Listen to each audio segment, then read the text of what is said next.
Welcome to another fun-filled Monday edition of Second City Sports, live and in living color right here on Sports Zone Chicago. Lakeena McGee, I am Sydney Brown. You can follow yours truly on the Twitter and the IG at SidKid80. Once again, that's SidKid80. That's SIDKID80. That's SIDKID80. You can follow me at Keenan McGee on the Twitter and at Keenan_McGee on the IG. Make sure you download that Sports Zone Chicago app wherever you get your apps, whether it's an Apple iTunes Store or Google Play. Make sure the app says Sports Zone Chicago. You can catch our live shows, including this one, Second City Sports, and our other 5 live shows. If you missed it, that's okay. You go back and catch the replays on all of our shows, including this one. Make sure you download that Sports Zone Chicago app. Speaking of Sports Zone Chicago, you can follow us on all social media platforms. That's Facebook, Twitter, Instagram, and YouTube. Once again, at Sports Zone Chicago on all social media platforms. And if you want to catch the replay of this podcast, Second City Sports, you can do so.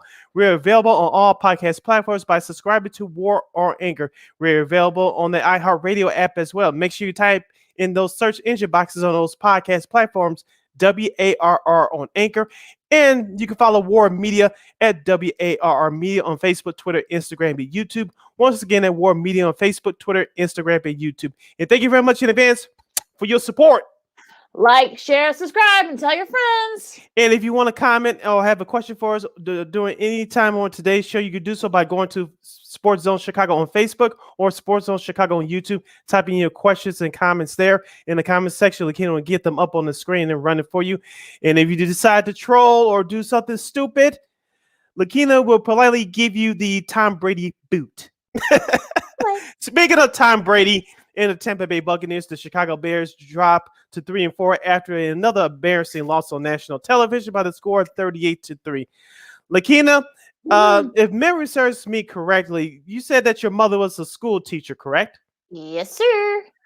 I have the same mentality as her. I hate when I had to repeat myself and folks claim that they were listening. Okay. Yesterday's game really didn't reveal anything to me. As we told you guys throughout the season, the Bears defense is getting old. They're good, but they're getting old. But we already told you that, so I'm not going to waste my time. We told you that Justin Fields, the rookie quarterback, who I think is going to be good at the end, but we told you guys that he needs to hold on to the ball a little bit longer, protect the ball. But we saw the same scenario play out yesterday, but we already told you that, so I'm not going to waste my time. We also told you that Matt Nagy is not a good head coach, and he needs to turn the play calling over to Bill Lazor. I don't know what happened yesterday, but I guess you could just throw it out the window. And I know many people said that Matt Nagy needs to go, but we already told you that. We already discussed this 1,000 times, so I'm not going to tell you anything different. We also said, too, that this Bears team is not a playoff team, but we already discussed that, so I'm not going to waste my time with that. Like I know we are brought on here for you guys to hear our thoughts and opinions and give you a different angle that most people are not going to give you. If we didn't do that, we would cheat you guys, the rest of the audience, and we will do a disservice to you guys. I don't want to do that, so I'm asking you guys that are listening and watching us, if you have something different about this Bears team that we don't know anything about, please do so by putting your comments in the comment section as Sports Zone Chicago on Facebook or Sports Zone Chicago on YouTube. Tell us something different about this Bears team that we don't already know. Because yesterday did not reveal anything new to me. Now, going to the running game yesterday, Lakeena, Khalil Herbert, congrats on his first career 100-yard game. We told you that he was good, so I'm not going to waste my breath on that. We told you that the passing game was dead last in the NFL. But we're not going to regurgitate that all over again. Lakeena, save me before I wreck myself, because I'm going to do a disservice by repeating myself over and over again. We don't want to insult our audience.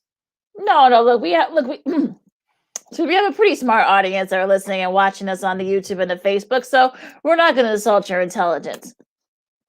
Justin Fields threw 3 interceptions yesterday, and he had 2 fumbles for a loss. He was sacked 4 times. That's really all I can do. I mean, look, congrats to Tom Brady. He got number 600 in the touchdown passes. Mike Evans, got 3 touchdowns. Chris Godwin had 100+ yards receiving and 111. Also had a touchdown. a touchdown pass. I mean, and look, there was nothing, it wasn't like Tom Brady was kind of like, talking, egging it on and stuff like that. That's not who he is. That's never been his style.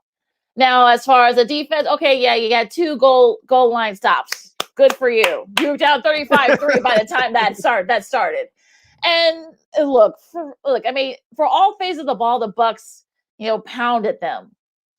And that defense for the Bucs, I mean, look, Devin White had 8 solo tackles.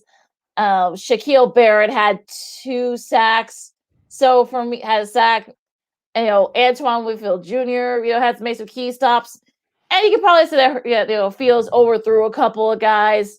A-Rob, there was some, passes with A-Rob that he dropped, or, the Cole Kmet drop. I mean, in that first drive, who knows what would have happened had he caught that. But, again, know your personnel. And you know what? Look, the Bucs are a class above you guys right now. And if you're the Bears, you're talking about, oh, well, they're a playoff team. Where? Like, and some people are already still saying that they could still win 9 games. Where? Like, I don't know what. Look, I don't know what folks are saying that, well, this, they could beat the 49ers. Yes, I know the 49ers have their own issues, but come on. If you're asking me to pick right now, I still pick San Francisco. So this whole thing is just, I don't want to spend too much time talking about this because there are actually better games in the NFL yesterday, Sid. But look, folks, like Sid said, feel free to comment on our YouTube and Facebook pages on Sports Zone Chicago if you have a comment. But I feel like we're repeating ourselves and we're doing this over and over again, and I really don't feel like doing it. And look, and now Matt Nagy, if you guys didn't hear the news, a little over a half hour ago, he now has COVID. So now that's another issue, because apparently we told you about Robert Quinn testing positive. There were a couple other guys that tested positive, so there could be an outbreak going on at the Bears facility. At this point, there's really no more you can say about this team. There really isn't. So wrap on, Sid. You're listening to Sports Zone Chicago, Second City Sports City. Lakeena with you as we review the Tampa Bay Buccaneers defeating the Chicago Bears 38-3 from yesterday down there in South Beach, Florida. Not in South Beach, but in southern part of Florida. Lakeena, I hate repeating myself, but I had to say this statistic one more time. The Bears have been undisciplined at times over the last couple of years, and that falls on your head coach, Matt Nagy. It happened again yesterday with Bilal Nichols throwing a punch and being kicked out of the game. But we told you guys that, unfortunately, this stuff creeps up every now and then. Javon Wims, anyone? Anthony Miller, anyone? But I rest my case, so we're not going to insult the audience.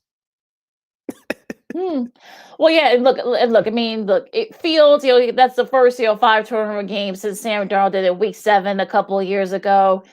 It's also the first one for a Bears QB that go all the way back to Matt Barkley in 2016 against Washington. If you remember that, guys, remember that game? That game was just like, I think. Look, Tampa Bay could have scored 50, but again, you had a nice stop. Well, bravo. I mean, but and look, could Quinn have if Quinn had played, could that have been a little bit, more, workable? Sure, but that just shows you that everyone said, well, the defense is still good. Like, but they're getting old.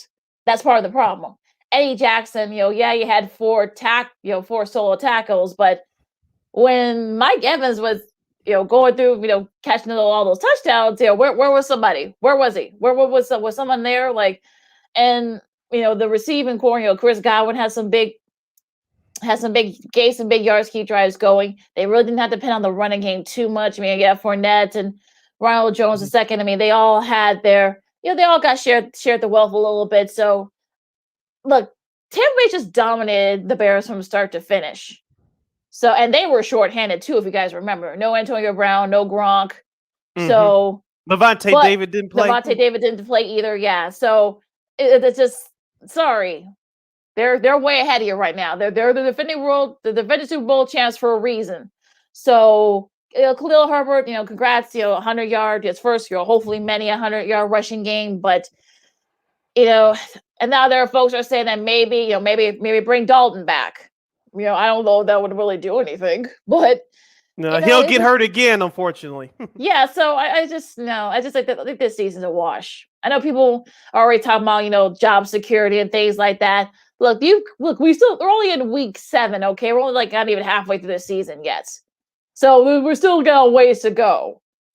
Now, like I said, I heard people say, well, maybe they could still get into 9 wins. Not the way they're playing. So I'm just because I'm over it at this point. We've told you folks again and again. I feel like a broken record. This team is not a playoff team. They're not.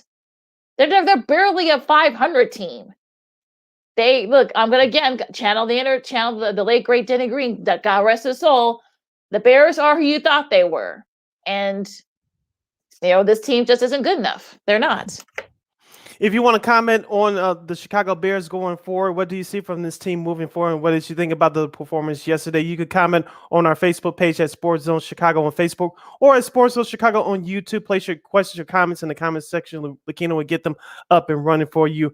You're listening to Second City Sports on Sports Zone Chicago on the Monday edition, along with Lakeena McGee. I am Sydney Brown. Lakeena, let's go over for some good news. Like you said, there was actually some good football going on yesterday, even before the Bears game yesterday. So let's start out to our neighbors up north. The Green Bay Packers improved their record to 6-1 after defeating the Washington football team 24-10. Aaron Rodgers 27-35 for 274 yards and 3 touchdown passes.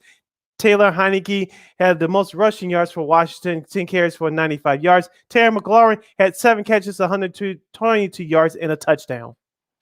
And the scary thing is that if you heard Aaron Rodgers' comments after the game, he said that the best is yet to come for the Packers. And if this is, I'd be a little scared if I were wrestling the NFC. Look, the NFC is very top. We'll talk more about that as we go on in the show, as we go into the next segment as well. But look, I mean, 3 touchdown passes, more touchdown passes for Aaron Rodgers. Really didn't have to do too much.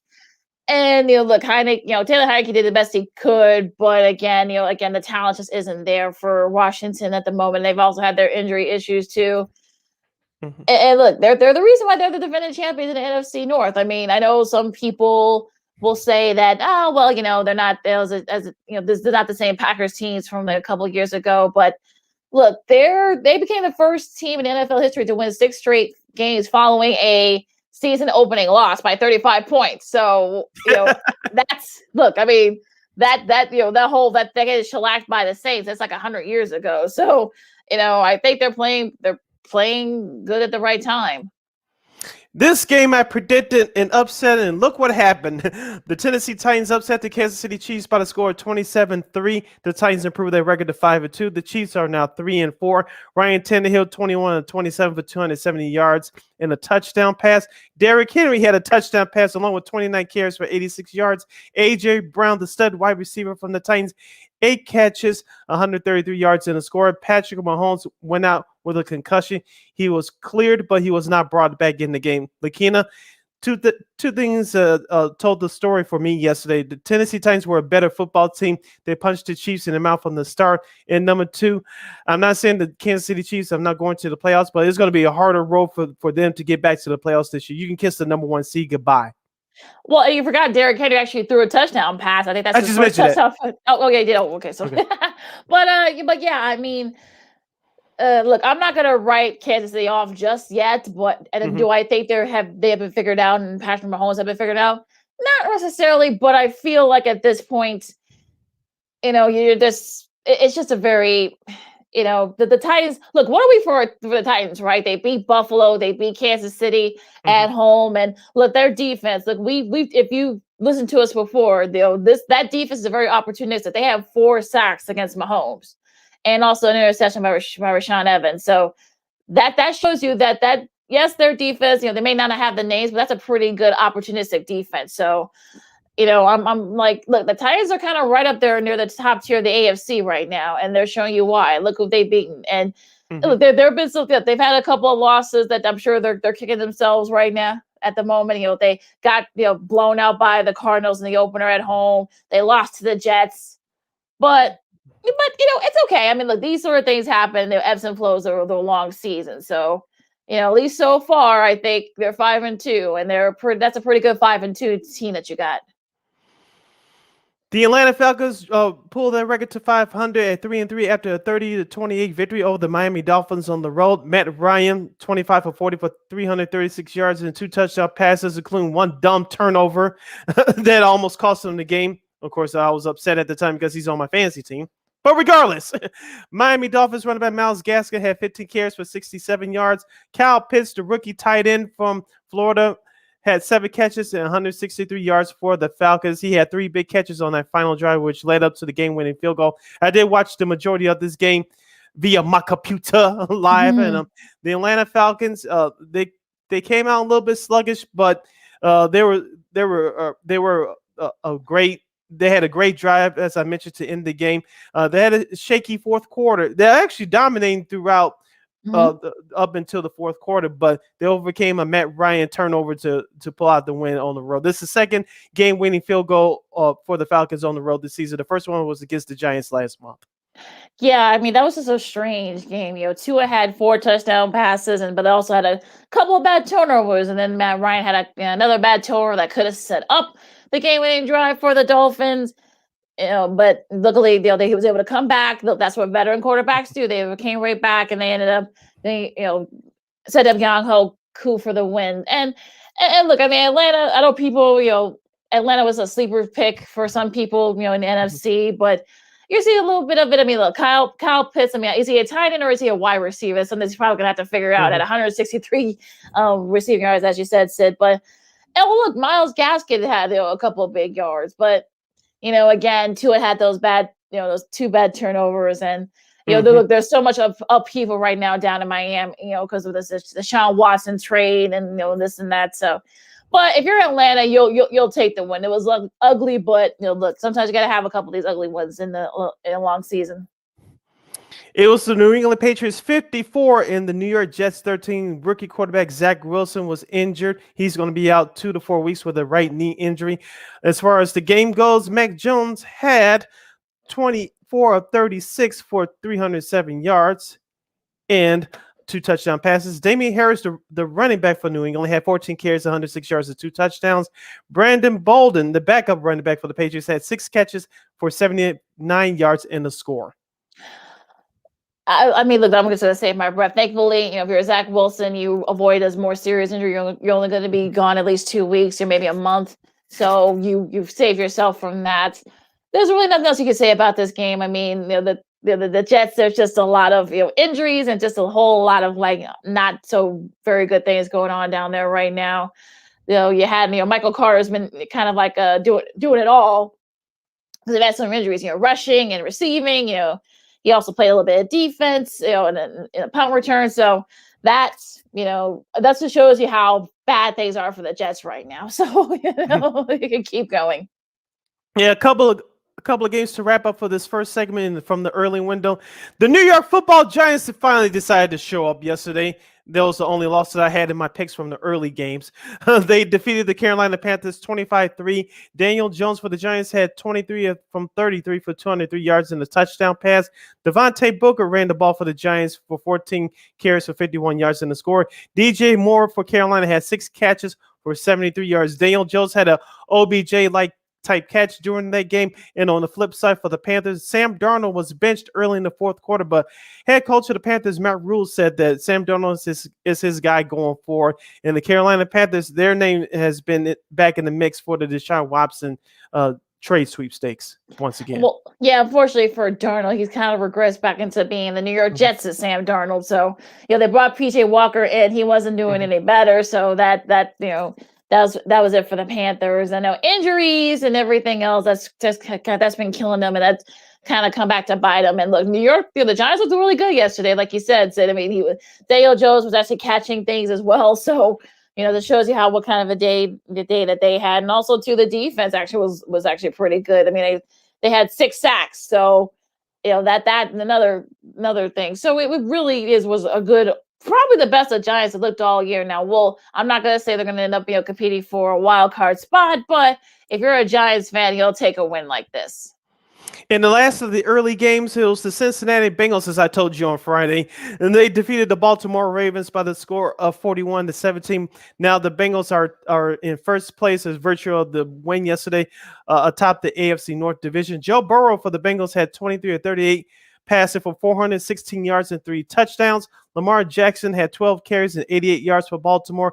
Jamar Chase, the rookie wide receiver out of LSU, he broke a team record for the Bengals. He had 8 catches, 201 receiving yards, and they scored. Lakeena, I'm sorry that I didn't pull the trigger, excuse the expression, of when we did our preview segment before the season started.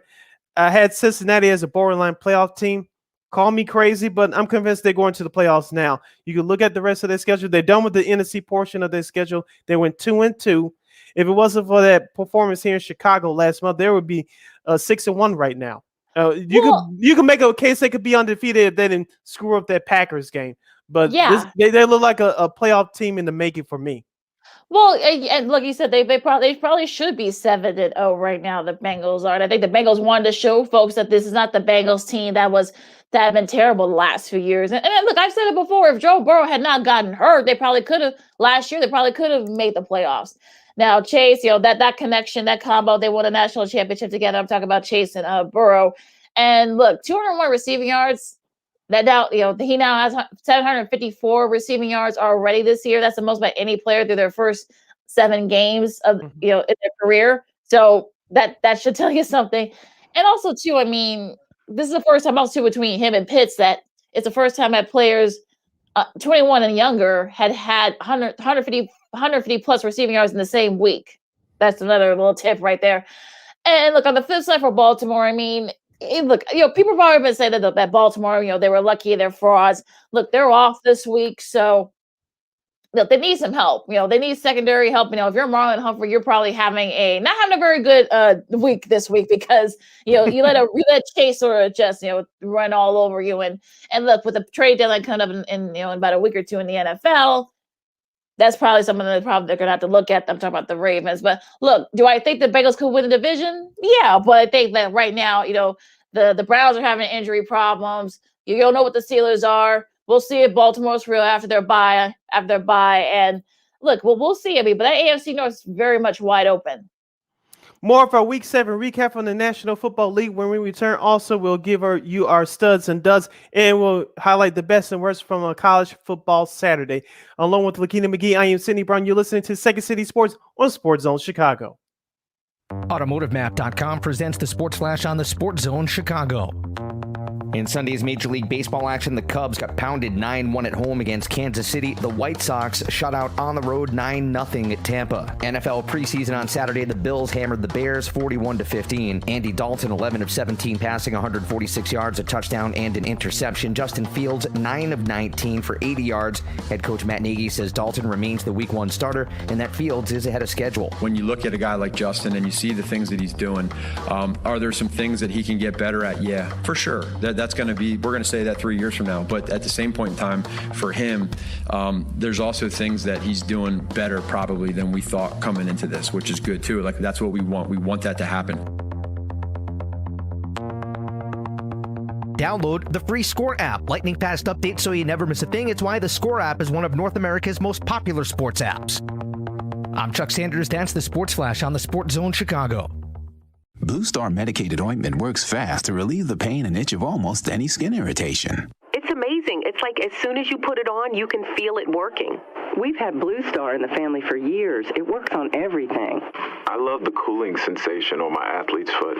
What a relief for my eczema. Nothing worked on my dry, cracked skin until I tried Blue Star. Blue Star is great for scalp itch. Look for the white box with the Blue Star in the first aid section. Feel Blue Star work fast or your money back.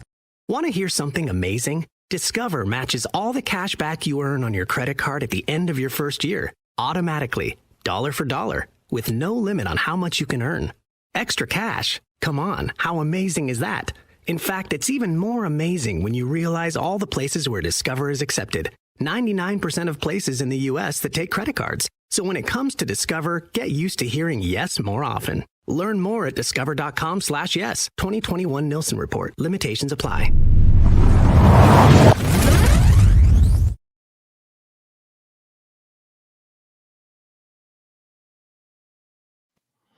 Welcome back to Second City Sports right here on Sports Zone Chicago. We're live and in living color along with Lakeena McGee. I am Sidney Brown. So we continue to recap Week 7 for the National Football League. Let's move over to the late games. It was the Las Vegas Raiders 33, the Philadelphia Eagles 22. Derek Carr for Vegas had a great performance yesterday as my computer screen goes out. But but just looking at this game, Lakeena, I did get a chance to check out some of it. The Raiders ran the ball very well. I know the Eagles scored the first points of the game, but after that, the Raiders just took over, and that's all she wrote. Yeah, I mean, look, this is a completely different Raiders team after everything that happened with Gruden and all that transpired. You can tell that. Look, you probably said they could probably be 6-1 had they actually been, their mind had been right against, in the game against the Bears a couple of weeks back. And look, I think Derek Carr is trying to show you guys that, hey, look, I'm still here for perhaps the MVP talk, maybe, I guess. And also, too, their defense, I think, has played pretty well. So, the Eagles, you're kind of like, this is sort of a lost season for them, but I think they just don't have the personnel right now. And look, I think if you're the Raiders, I think the AFC West, with, of course, the Chargers were off. So, with the section of Denver, I think it is probably going to end up between your Raiders to Chargers. And look, you never know. Maybe KC may have something to say about it. So it should be fun in that AFC West. Yeah, Derek Carr for the Raiders had 31. He was 31 on 34 for 323 yards and 2 scores. Kenyon Drake ran the ball well for the Raiders.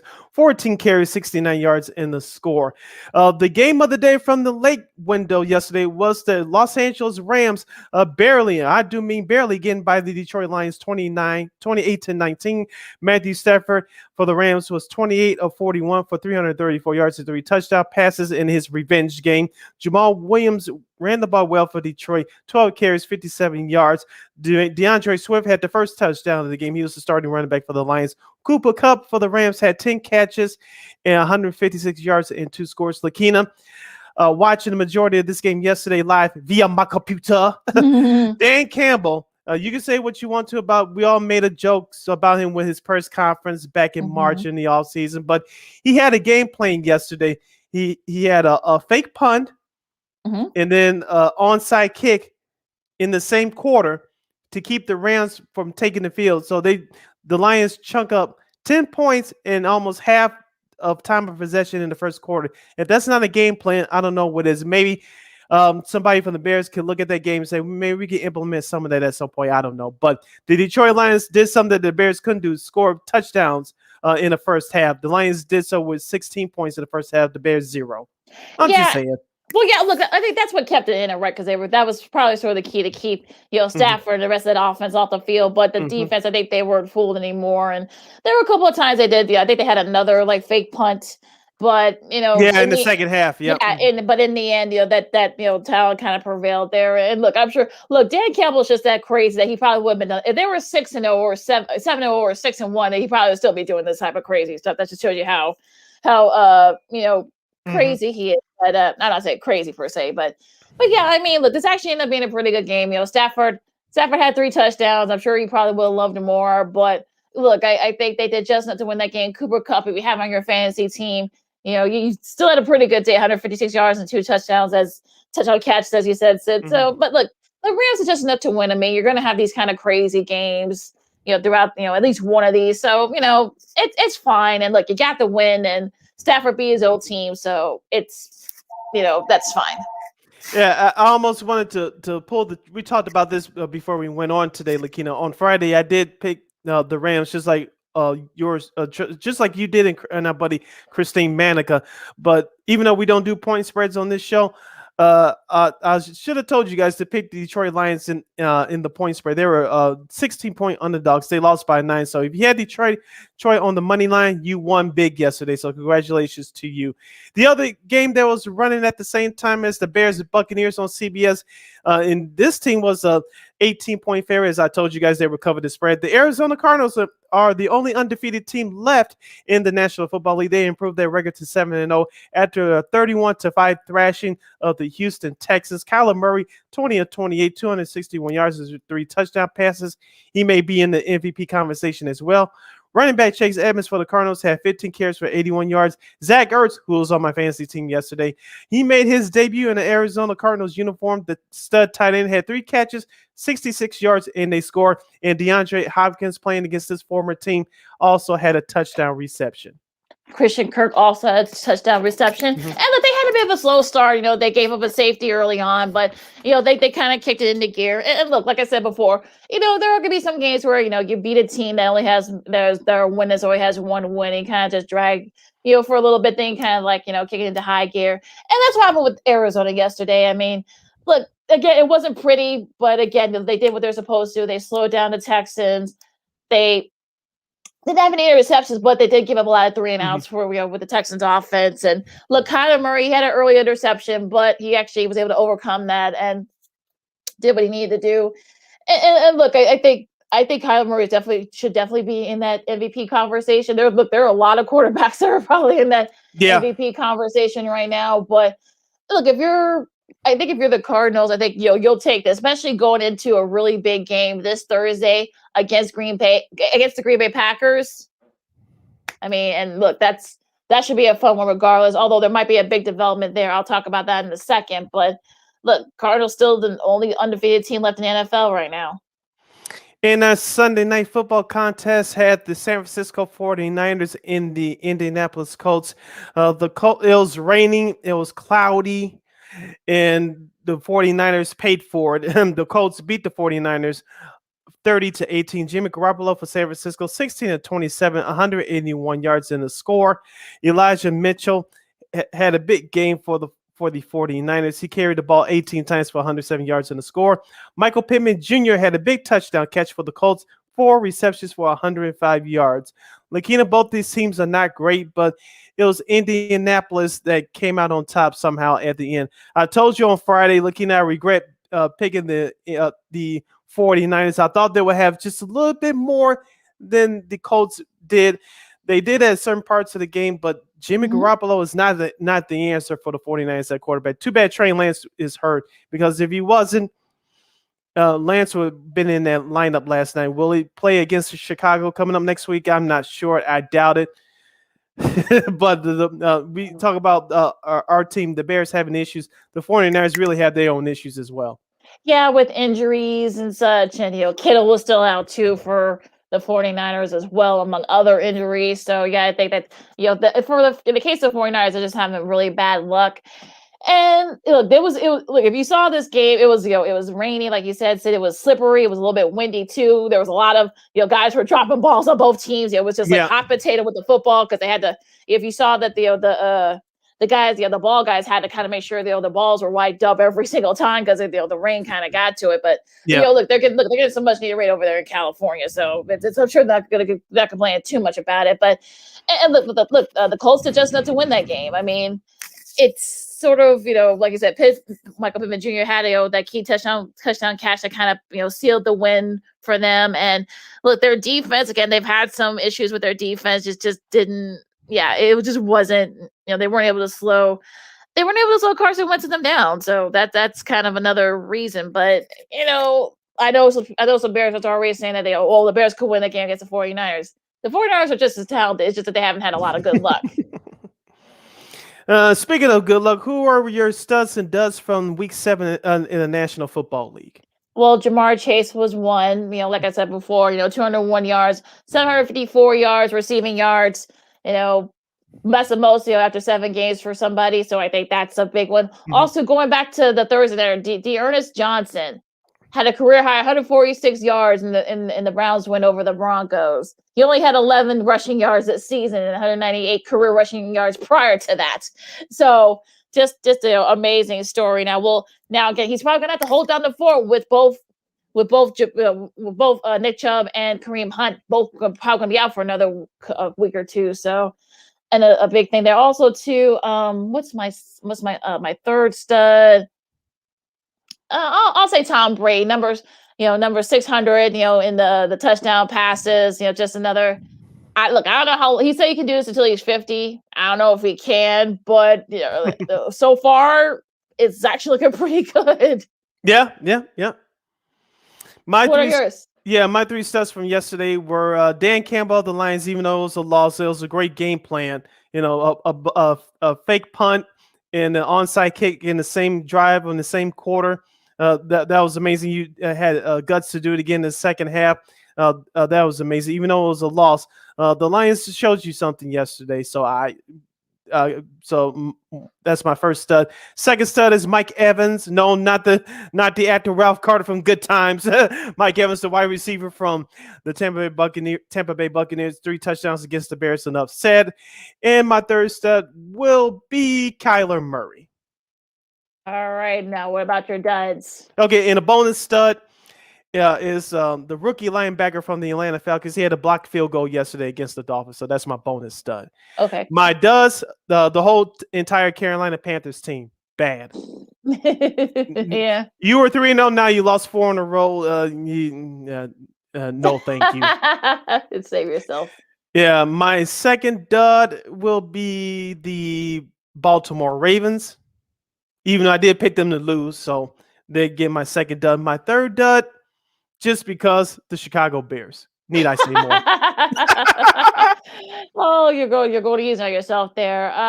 Duds are the Chiefs. Like I said, I don't know if folks have figured it out. Pat Mahomes and the rest of the Chiefs, that Chiefs team, but you're not looking good right now. I mean, look, you could probably say you should only have 1 win.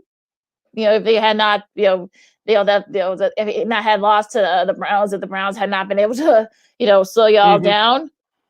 And just just doesn't look good for the Chiefs. Look, they've got Washington. They're on bye this. They have Washington. They have the Giants. So, but then again, that's not on Monday night. But that's not really a gimme. So you can't really say that. And but they have the Packers and the Raiders these next 3 weeks. So none of those are gimmies. They have the Cowboys too after that. So yeah, that no gimmies there. Another dud.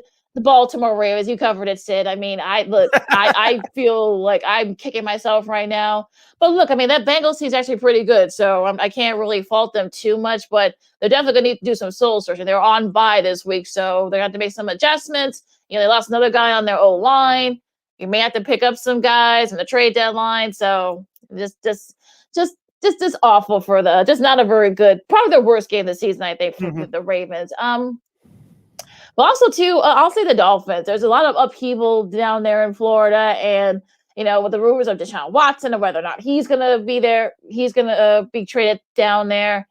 And Myles Gaskin, I guess, the coaches don't like him very much. So even though he had a rushing touchdown yesterday, but those are my 3 duds, and they're all teams. So go figure. Okay, and Week 7 for the National Football League wraps up tonight at 7 p.m. Central Standard Time on ESPN with the New Orleans Saints traveling to Seattle to take on the Seahawks. And the Seahawks are currently 4-point underdogs. Looking, we both had New Orleans on Friday, and I'm still going to stick to that. And what's your quick preview? What are you looking forward to tonight? If you get good Jameis, and the Saints should win his handily. If you get bad Jameis, it's going to be a close one. And look, we'll see if this is going to be his, the Geno Smith coming out party on Monday Night Football. I mean, look, we've had strange things happen on Monday night. So, it'll be interesting. We'll see what happens. And look, remember, too, the Saints are not going to have Taysom Hill, so you're not going to be able to do any like those weird wildcat formations like Sean Payton likes to do. So, and look, we'll see if DK Metcalf is a factor. Jamal Adams will the Seahawks defense show up. So this should be a good one. And plus, you get the Manning brothers back too tonight. So yay! Yeah. So if you no want more fire alarms going off, hopefully. Yeah. So so if you want to take a feet away from the traditional broadcast on ESPN, you can go to the Manning brothers. Drew Brees, former Saint Drew Brees, should be making an appearance in the sometime in the second half. So should be a fun one with them, calling it. Yeah. So the Manning broadcast will be on ESPN2 at the same time. You're listening to Second City Sports live and in living color right here on Sports Zone Chicago, along with Miss Lakeena McGee. I am Cindy Brown. Let's transition over to college football. Lakeena, it was a mixed bag from the week 8 action from the weekend. Let's start out locally. The final lineup, yes, Brett Bielema and his big mouth. Well, it'll be put on the back burner. Why? Because they upset number 7 Penn State, the Nittany Lions, in Happy Valley. Yes, it's not a typo. I said it. 20-18 in 9 overtimes. Lakeena, I did check out some of this game. I didn't think the overtimes were ever in. I thought it was going to go on until 4 o'clock Chicago time, but somehow, some way, Defiant Illini hung in tough and got it done on the road. They're gonna have to revisit that overtime rule during the off season. Just saying. Apparently the way they have it set up now is now you people say. Well, now they have it set up so you have to go for 2 during the second overtime, but then after the 4th overtime, they just do 2-point conversion. So that's kind of how it the Illinois stopped Penn State. Penn State stopped Illinois, but Illinois was able to kind of pull that out. It was actually their first road win against a ranked team since speedy number 1 Ohio State back in 2007 with Juice Williams and Rashard Mendenhall in the gang. So also Ron Zook was the head coach there. It was actually the longest, third longest, drought against Power 5. So that's a nice little tidbit there. And look, if you're Illinois, you had a kind of like a weird week, with Red Bielema's comments. I think they took that. I think the players kind of took that to heart. So it's going to be Now, can they finish the rest of the season? Maybe at least be bowl eligible. We'll see. But if you're Red Bielema, I think you know how to win. You've won the Big Ten before, so this isn't the first time for you guys. But we'll see if they can build on it. Speaking of building on something, Northwestern drops back to below 500 at 3-4 after being dominated by number 6 ranked Michigan Wolverines at the Big House on Big News Saturday, 33-7. Northwestern was in it for a while, but as I expected, Michigan took over. And that's exactly what happened. They hung in there for a little bit. I think Michigan, I don't want to say they were playing down to them, but I think they kind of, it was sort of like, sleepwalking through the first quarter, but they kind of kicked it into gear and, they did what they had to do, set up a big matchup against Michigan State on Saturday, but we'll talk more about that on Friday. Yeah, and that's the big new game on Saturday on Fox. So definitely looking forward to that one. As you say, we'll get more in deep into that one on Friday's show, this coming Friday. Number 2, the Cincinnati Bearcats, they barely hang on against Navy by the score of 27-20. Covered an onside kick, and look, like I said before, you go to this the service academies, you're gonna get the best from them. So, and look, I think Cincy did what you're supposed to do, kind of like a grinding out win. You're doing just enough to win that game, and look, sometimes you have to do that, and that's fine. The Kansas Jayhawks gave number 3 Oklahoma a scare, but they came up 12 points short. It was the Sooners 35-23 over Kansas. I mean, Caleb Williams had whether or not it was illegal, that little that pass, if you want to know. Some Kansas fans are probably miffed about that, but unfortunately, because of them almost losing to Kansas, they actually switched. Alabama beat Tennessee pretty handily, so now they're the number 3 team, and Oklahoma got to switch up to back down to 4, but all right, come on, folks. But look, you take the win if you're Oklahoma. I mean, it's not about style points. This isn't the old BCS. So okay, look, you had to pull it out against Kansas. Look, it's okay, it happens.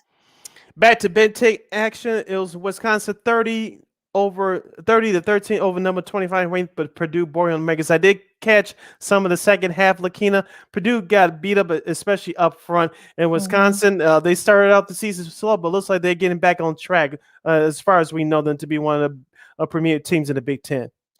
The running backs there, the tandem of Ches Malusi and Brayon Allen, I should say, combined for like over 250 yards and 3 touchdowns. So I think that's what the physicality is. This is kind of what Wisconsin football is used to with the running back. So they're getting back to that. And look, they're now 4-3. Now, look, that Big Ten West is still very wide open. So they, Wisconsin could probably sneak in there. And now that they've beaten Purdue, they got that tiebreaker. So Wisconsin could be a team to watch out for in these next few weeks. In Big 12 action, number 8 Oklahoma State, the Cowboys, they were upset by Iowa State. The Cyclones get it done by a field goal, 24-21. It was the defense for the Cyclones that kind of did it for them. They were able to do just enough to slow down that OK State offense, and it was just like a not your typical 40 to 40 like 35 Big 12, but right. Look, Iowa State. They had a slow start earlier in the year, but it looks like they're kind of starting to get into a rhythm. So look, Brock Purdy threw for 307 yards, and Brees Hall had a touchdown to kind of put the game away for the Cyclones. Like I said before, it was really their defense that slowed that Cowboys offense down. And look, this could look. I mean, giving them their first loss of the season, so these tiebreakers could definitely be with the Big 12 everyone playing each other. there's still a lot to figure out. Oklahoma's like the class of that conference right now, but there's a log jam at for those like that second spot. So we'll see. Lots to decide still.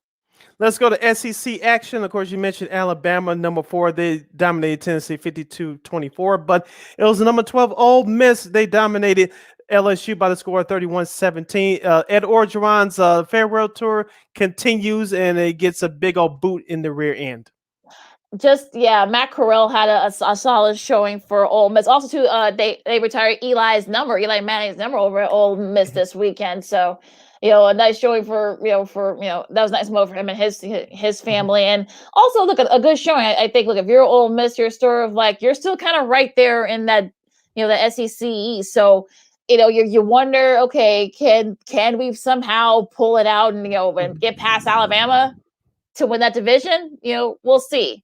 Also, too, Snoop Connor, yes, that's his name, folks. 117 rushing yards, and so kind of kept it going. Yeah, well, I'm sure his parents were probably thinking that too when they called him that. I'm sure it's just a nickname. So I don't know his real name, but I'm sure that's just a nickname. But 117 yards. Actually kept the drives moving, kept the LSU off the field. So nice. They've been pretty well the last couple weeks since getting their butts kicked by Alabama. So. In Pac-12 action, Lakeena loves her West Coast football. It was number 10, the Oregon Mighty Ducks get by UCLA 34-31. Chip Kelly, is he on his hot seat again, according to some people? Question mark, ... well, maybe. I mean, look, I think that that was actually a pretty good game for a while, and I'm glad they got a showcase game. Anthony Brown had 296 yards and also 85 rushing yards, so kind of did it both on the ground and in the air for Oregon. But also too, Travis Dye had a good showing too. I think he broke a record. Let me look it up for a second here. He had a rushing touchdown. 4 consecutive carries. 4 consecutive carries, he had a rushing touchdown. So that's a first. That's an FBS record. So 4 touchdowns for him. But yeah, I mean, look, it was kind of a hard, the UCLA tried to kind of make it interesting late, but they just couldn't pull it out. So. Like, I don't know if it's I don't know if like they need to, Chip Kelly needs to be on the hot seat, but if you want to win, it should be interesting. And sticking with the West Coast football theme, number 22, the San Diego State Aztecs get by Air Force 2014.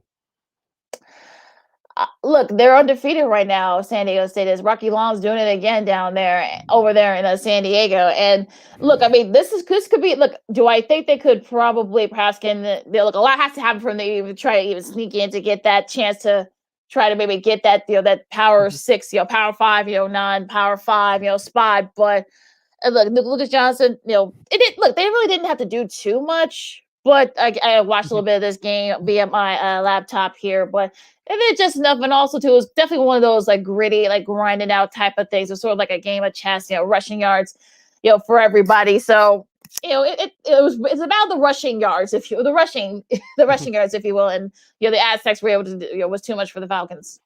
Yeah, a couple more games to recap for you right here on Second City Sports on Chicago. Lakeena and Sid here with you, wrapping up.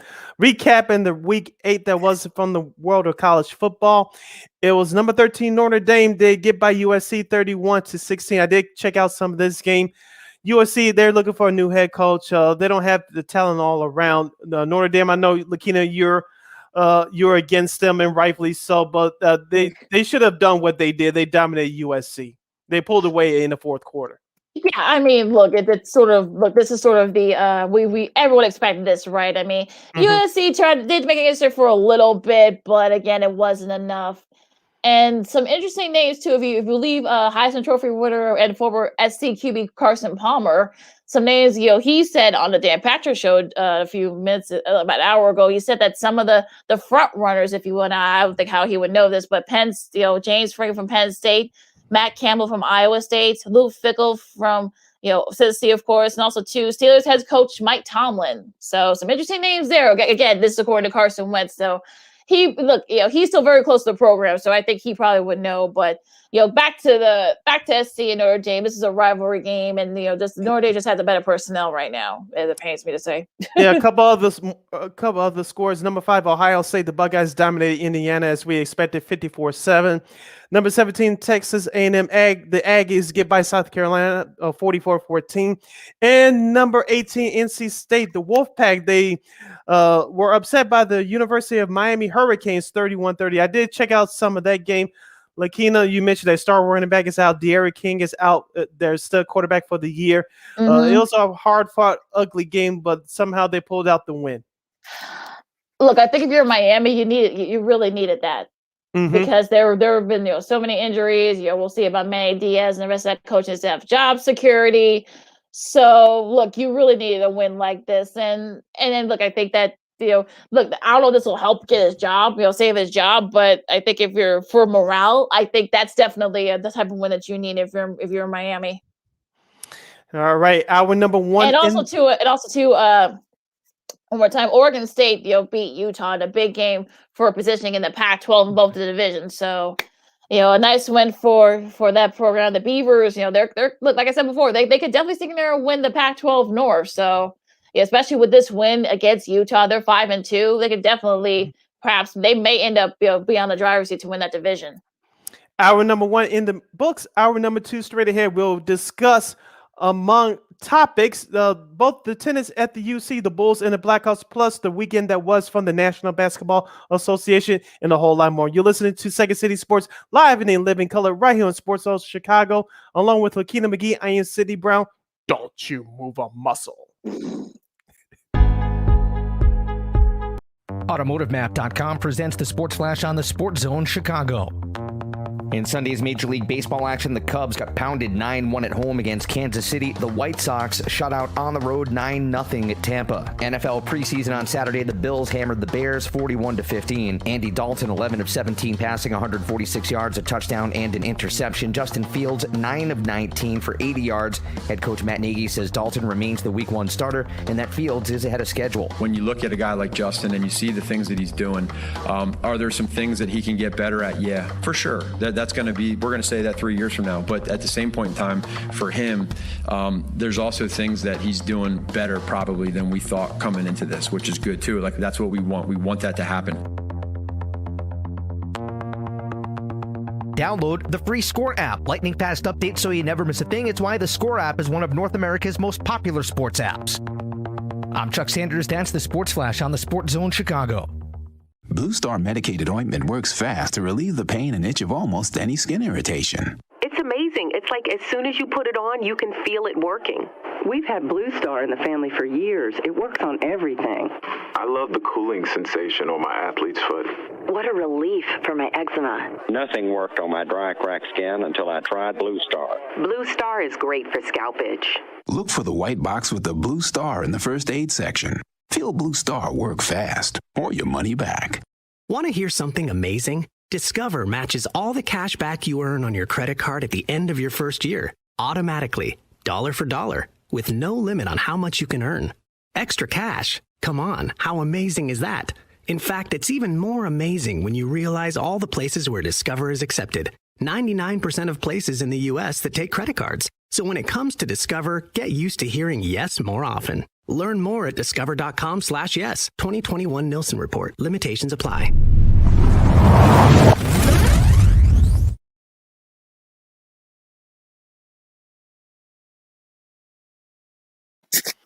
Welcome back to hour number 2 of Second City Sports live and in living color right here on Sports Zone Chicago, along with Lakeena McGee. I am Sidney Brown. You can download the Sports Zone Chicago app wherever you get your apps to listen to this program along with the other 5 live shows wherever you get your apps. That's an Apple iTunes Store, or Google Play Store. Make sure you download that Sports Zone Chicago app. You can follow yours truly on the social media outlet as SidKid80. That's Facebook. Not Facebook. I'll never get on Facebook, but I'm on Twitter and Instagram at SidKid80. Once again, at SidKid80. SIDKID80. That's SIDKID80. You can follow me at Lakeena McGee on the Twitter and at Lakeena_McGee on the IG. And if you have a comment or a question for us during today's show, at any point you can do so by going to Sports Zone Chicago on Facebook or Sports Zone Chicago on YouTube. Just place your questions or comments in the comment section. Lakeena will get them up and running for you on the screen. If you decide to troll us or do anything stupid, Lakeena will politely give you the boot. Lakeena, speaking of giving the opponents the boot, as we transition over to basketball talk, we'll get into the rest of the NBA in just a moment. But the Chicago Bulls, that's right, your Chicago Bulls are 3-0. They will go to Toronto to face the Raptors tonight at 6 p.m. Central Standard Time on Sports Zone Chicago or on NBA League Pass for those of you around the country. I believe they still running those free preview days. Lakeena, reviewing the action from over the weekend. Of course, the Bulls won their first 2 home games of the season. They defeated the New Orleans Pelicans without Zion Williamson on Friday. Lonzo Ball had his first triple-double in the Bulls uniform, and they defeated the Detroit Pistons for the second time this season on Saturday, 97-82. Lakeena, total, even though both teams are bad and mediocre at best, the Bulls did what they had to do. I was very impressed with their play defensively more on Saturday against the Pistons. Team defense is the name of the game for this team. Alex Caruso, as we said it before, guys, he had some championship experience playing with LeBron James from a couple of seasons ago, being part of that 2020 championship team. He's going to bring the hustle. He's going to bring the energy coming off the bench from the point guard position. Also, too, I like that number 24, that green kid. He had a couple of highlight dunks over the weekend. I like that young man. Hopefully, Billy Donovan will give him some more playing time. Of course, Patrick Williams is still doing good as the starting 4. Zach LaVine, he's still leading the team in scoring. But DeMar DeRozan, he really took some big hits around his facial area on Saturday, but he's doing a good job right now. And I just like the way this Bulls team is playing right now. As we said on Friday, Lakeena, I expected this team to be 3-0 by the time we commenced today. I'm not saying playing a championship parade number 7 just yet. We have a long way to go, but it's going to be a good test against the Toronto team tonight. I know Pascal Siakam, he didn't play in Toronto's loss on Saturday against the Dallas Mavericks. I don't know if he's going to play tonight. If we have any information on that, we'll get that to you before we check up out of here at 2:00. But looking, this is going to be another big test on the road against a formidable playoff team in the Toronto Raptors tonight. Should be a fun one there in Toronto tonight. Javonte Green, like you said, Sid, 12 points. He had 10 points off the bench, and it looks. This was actually when Zach LaVine was scoreless in the first half. So I think that's the first time in his career that has happened. But like he scored 14. But then you know what? The good news is the onus doesn't have to be on him. DeMar DeRozan, who got a good poor thing, he got like scratched all over his face, things all over his face. It was very physical. But he got 21. Vooch, who's going to be off tonight. It's not COVID related, folks. So for people who are wondering, oh no, is it COVID related? No, it's not. They're very adamant that it isn't COVID related. Look, Lonzo Ball, I think, had triple-double. He's the first player to ever do that with 3 different teams. So just that's an accomplishment of itself. And look, Alex Caruso, like I said before, he had 12 points, but he's going to be a cult figure. He had 5 steals, like you said, Sid, and 4 assists. It's just shows you that that this team is meshing very well. And look, they haven't played the top tier teams yet. I said on Twitter, they haven't done it yet. Okay.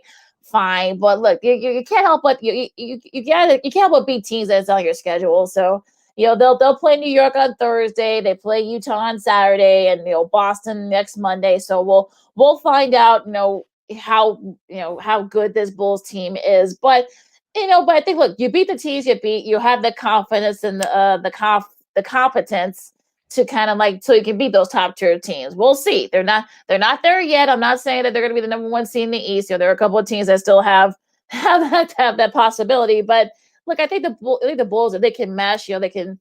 Look, I think they can definitely have the talent that can mesh, and they can actually be right there near the top of the East.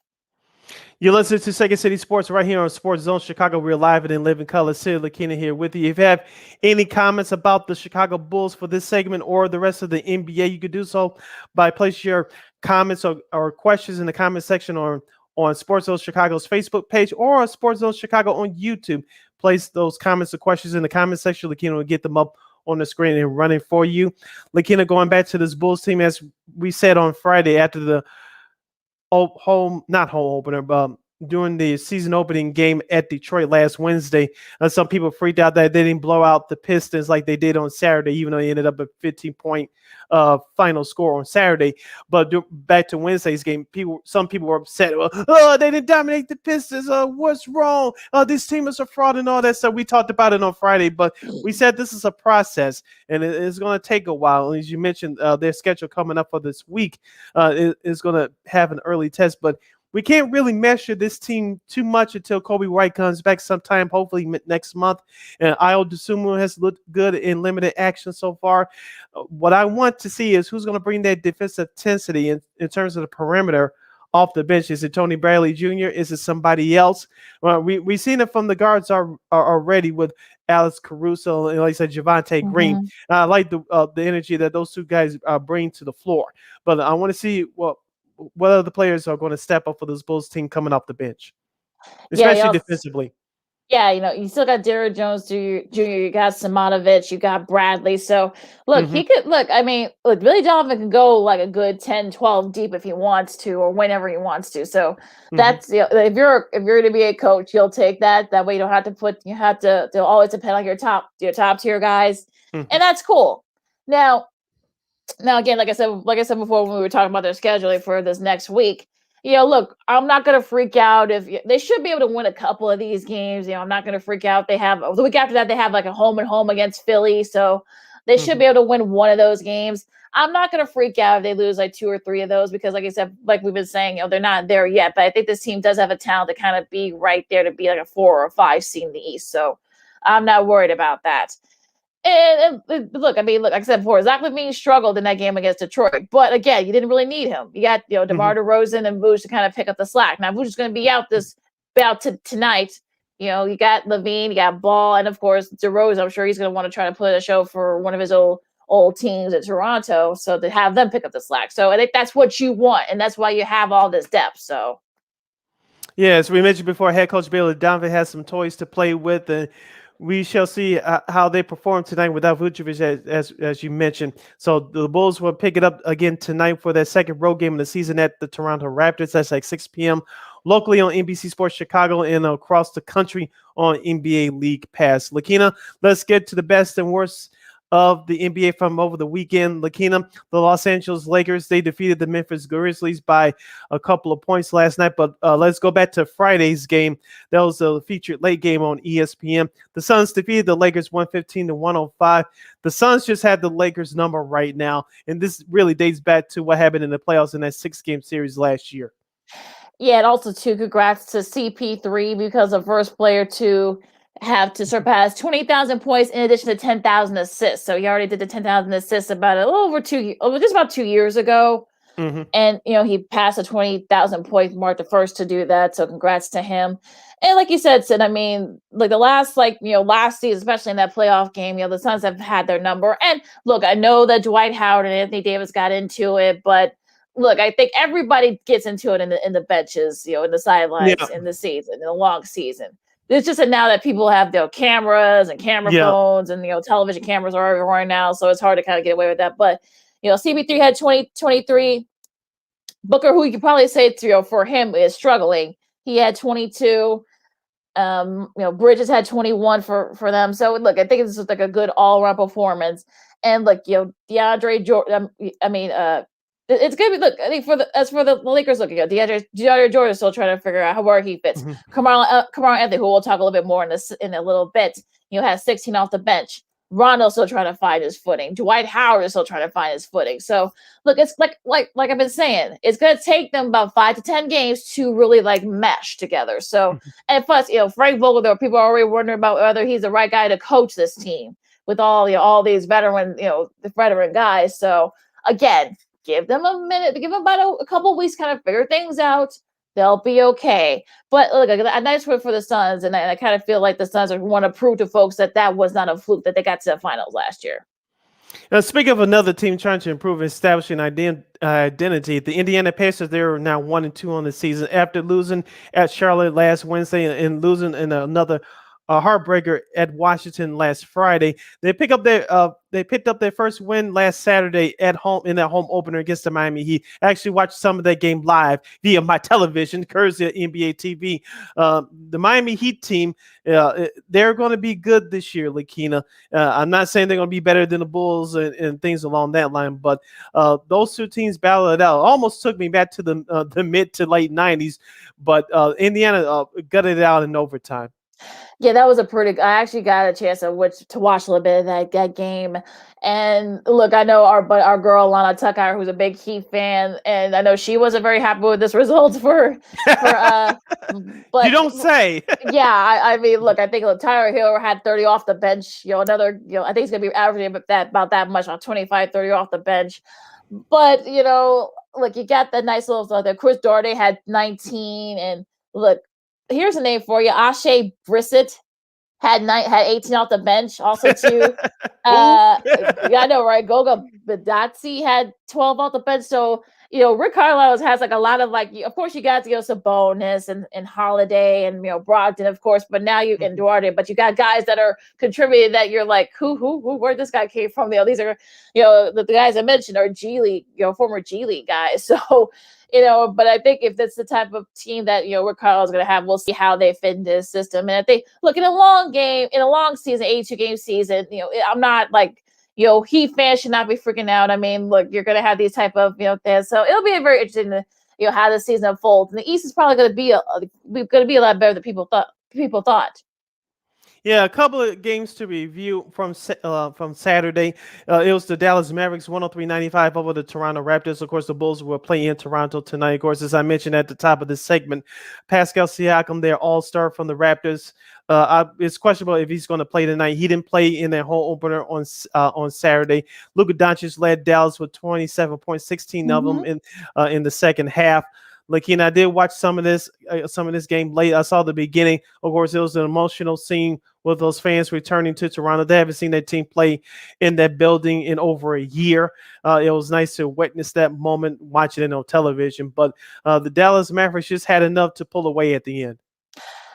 Well, I think, like I said before, I think with Dallas, there are already people that were saying that they lost their opener. I think folks were already freaking out. The Mavs house freaking out. Oh well, I think Jason Kidd should be gone. He's not the right guy to coach the team. But look, I think I mean, Luka needs help, and Luka had 27, but also Tim Hardaway Jr. gave him that help with 25, and Porzingis had a double, and look, this is gonna Toronto, like I said before, Siakam didn't play, so that's gonna be like, will he able to play tonight? And look, I think the Mavs are going to be one of those interesting teams. Like, how are they going to fit in Jason Kidd's system? So this is going to be like, have a big win like this over Toronto. I think that could only help. Now, granted, they were shorthanded, Toronto was, but this should be interesting how the season unfolds for the Mavs.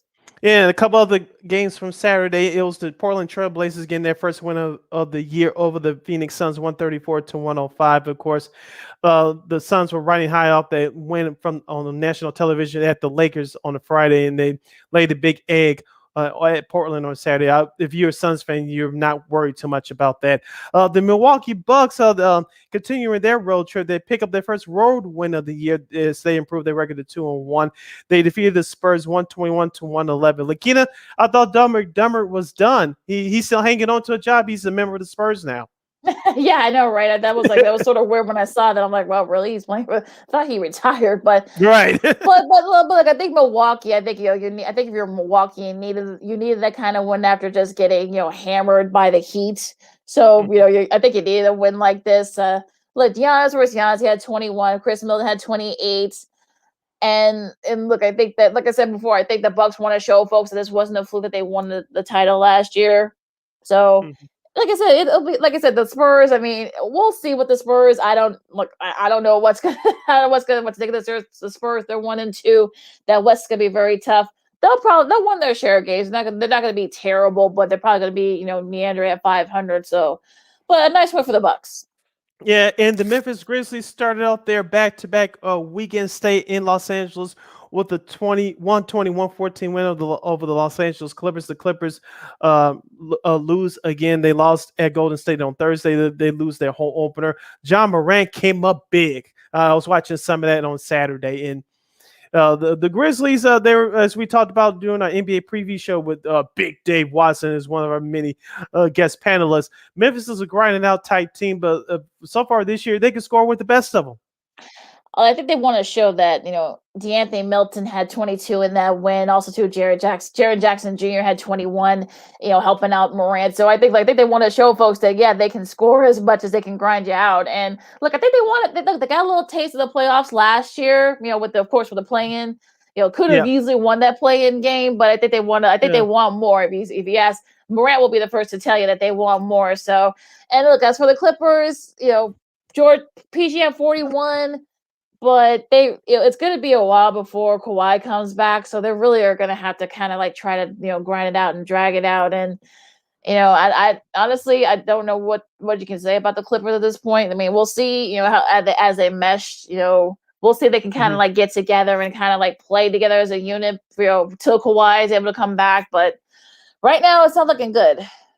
Yeah, a few games to review from yesterday's action as you're listening to Second City Sports right here on Sports Zone Chicago. We're live in a living color. Sid Lakeena here with you as we talk NBA. This team, one of the teams that's supposed to be at the top of the Eastern Conference, they're struggling with a 1-2 record. The Brooklyn Nets lose their home opener to the Charlotte Hornets, 111-95. Kevin Durant had a monster game. The Nets led by 7 points at halftime, but they were outscored 61-37 in the second half. That told the story. Yeah, I don't know what's going on there. I mean, they got the big win against the Sixers, before 2 days before on Friday, but then they were able to, I don't want to say lay an egg, but I think but I think this is pretty good. We'll see how good the Charlotte team is. Miles Bridges had 32 and LaMelo Ball, I should say, had 18, and we'll see how. And look, we'll see if Charlotte is for real. I don't think they're in the same category as the Bulls. Some people say they may be a sleeper in the East, but to probably get into that play-in. But we'll see with them now. The Nets. I mean, look, I don't think if you're a Nets fan, you should be freaking out right now. I mean, Durant had 38. Harden had 15. I think a couple of guys didn't play. Plus, the whole situation with Kyrie is just nuts. We won't get into it because it's too complicated. But yeah, I think they need look. KD needs help, and Harden needs to do a little bit more too. So they need look. Some guys need to step up. Paul Millsap. LaMarcus Aldridge. You decided to come back. You need more contributions. Patty Mills. We'll see how much he has left in the tank. But they need to step up, and they need to step up big for them. Yeah, and Blake Griffin, as of note, did not play in yesterday's home opener for the Brooklyn Nets. The Orlando Magic upset the Knicks at MSG 110-104. It was the Celtics over the Rockets 107-97. I did watch some of this game following that Bears debacle. The Philadelphia 76ers defeated the OKC Thunder 115-103. Joel Embiid had a monster first half.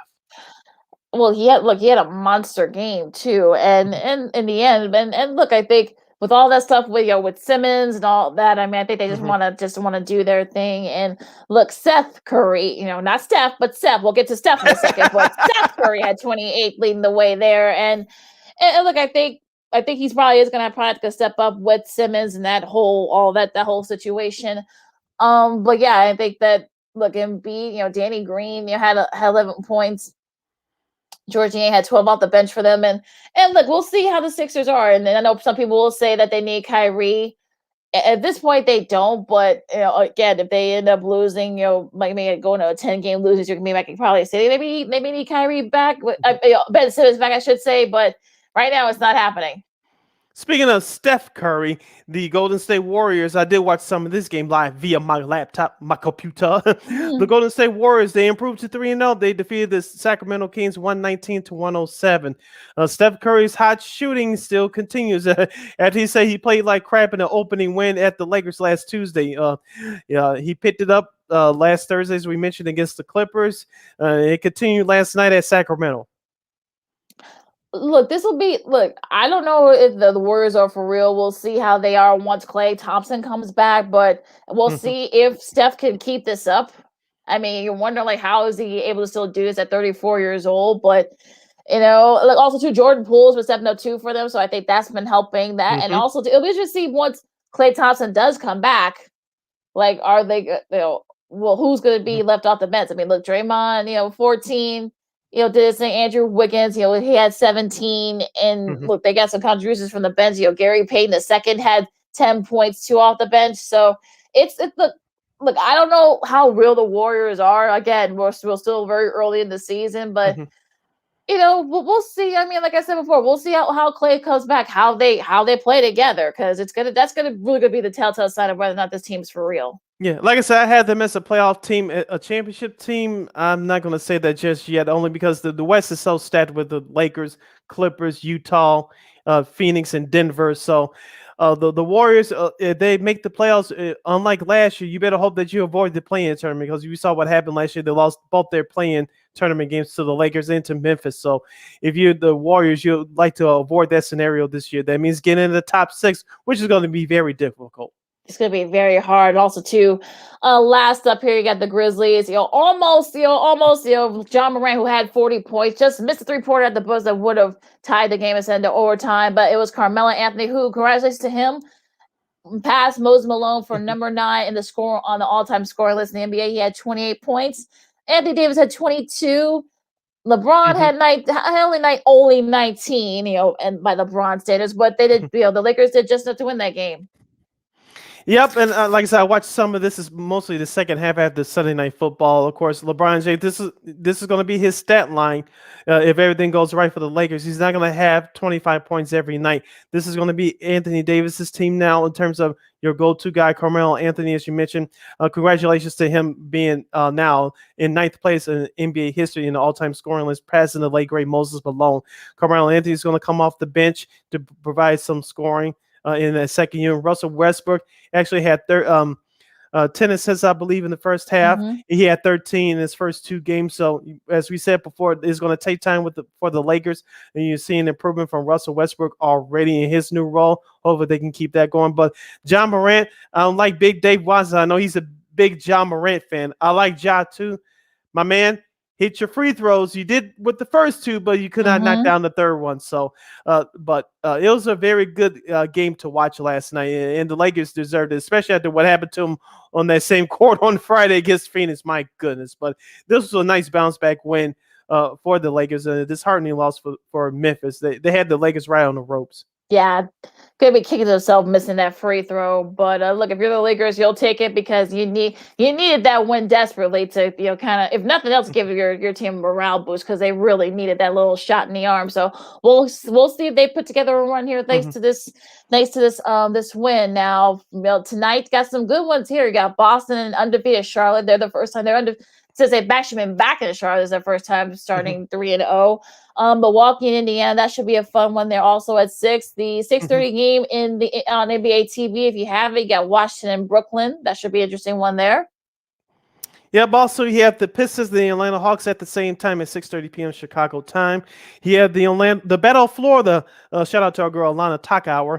The Miami Heat hosting the Orlando Magic. Of course, we mentioned Bulls Raptors at 6 p.m. You have Denver hosting Cleveland. In this game, the late night cap at 9:30 p.m. Central Standard Time on NBA TV. I'll be watching the majority of this one.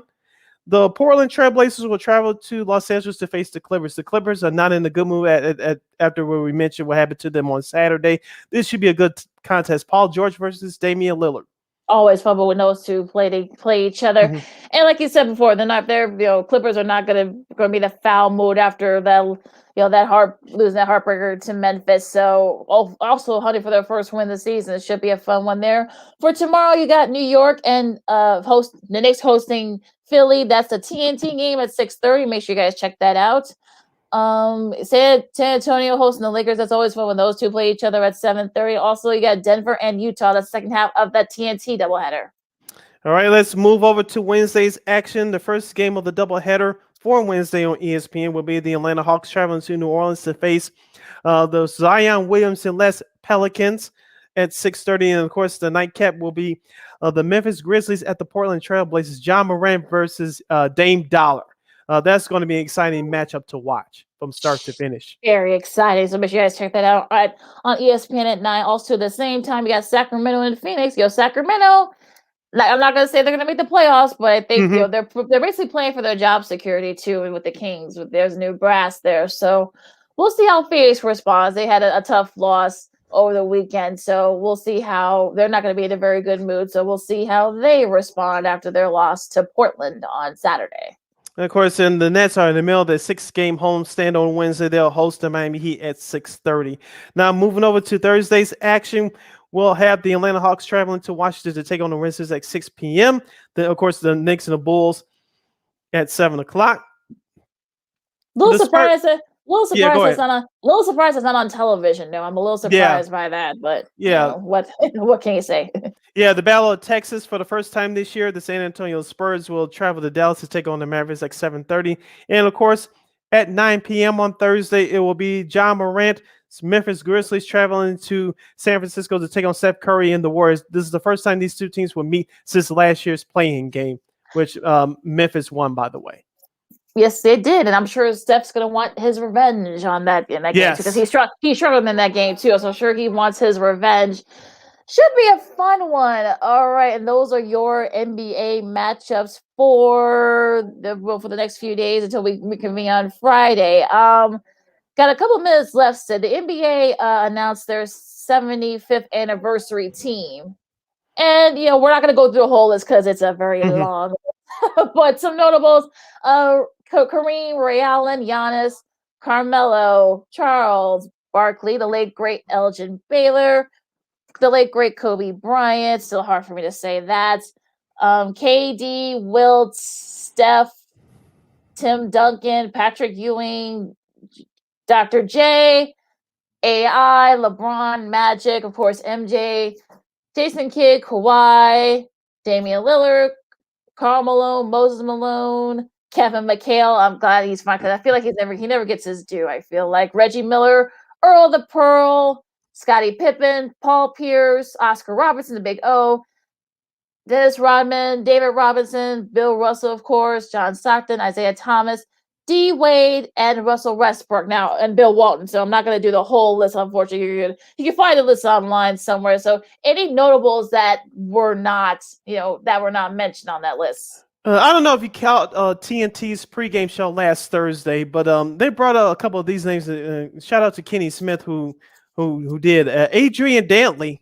Yeah, I'm surprised he didn't make that list. That was crazy. Yeah, Dwight Howard. Yeah, and that's another name that I thought about, but Kenny Smith brought up because both of them grew up in New York together. Chris Mullin. Yeah, I'm a little now TV analyst for the Golden State Warriors. Yeah, like Chris Mullin.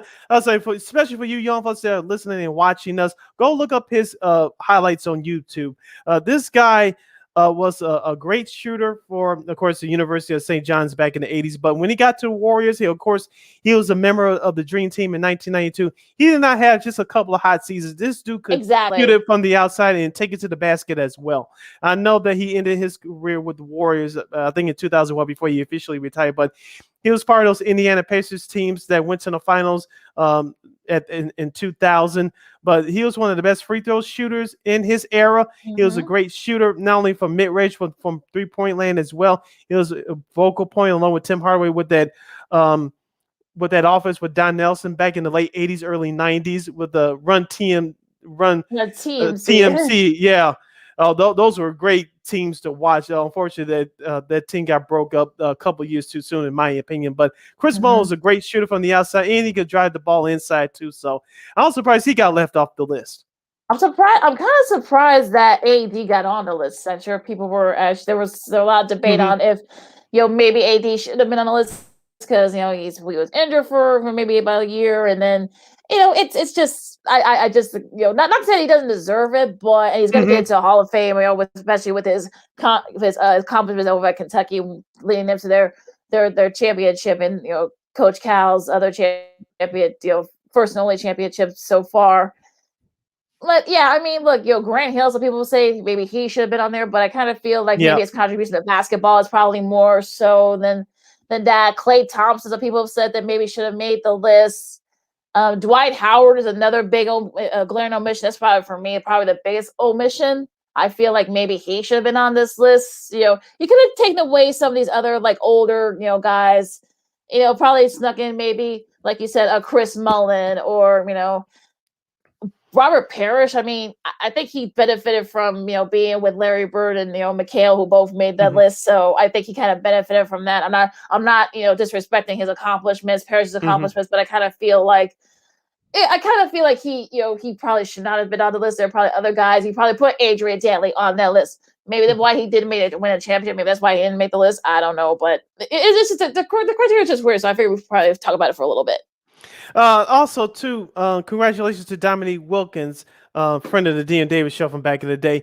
He made the list. I know he was interviewed by Shaq on TNT last Thursday. Yeah. Of course, there was some controversy back in the day that most people thought that Shaq shouldn't have been on that 50 greatest players list 25 years ago. Some people thought he was bumped up there ahead of Dominique Wilkins, but Dominique Wilkins gets his just due and makes the list. Reggie Miller's on that list. Y'all don't know if you saw his reaction, Lakeena. He was totally shocked. They showed the interview he did with Steph Curry, and then once the guy inside the NBA guys told Reggie that because he called the Warriors and Clippers game on last Thursday, they told him that he made the list. He was totally shocked, but Reggie Miller deserved to be on that list. But going back to your point on Grant Hill, he got the treatment just like Penny Hardaway. If both those guys didn't have serious injuries that hampered the prime of their careers, both of them would have been on their list for sure.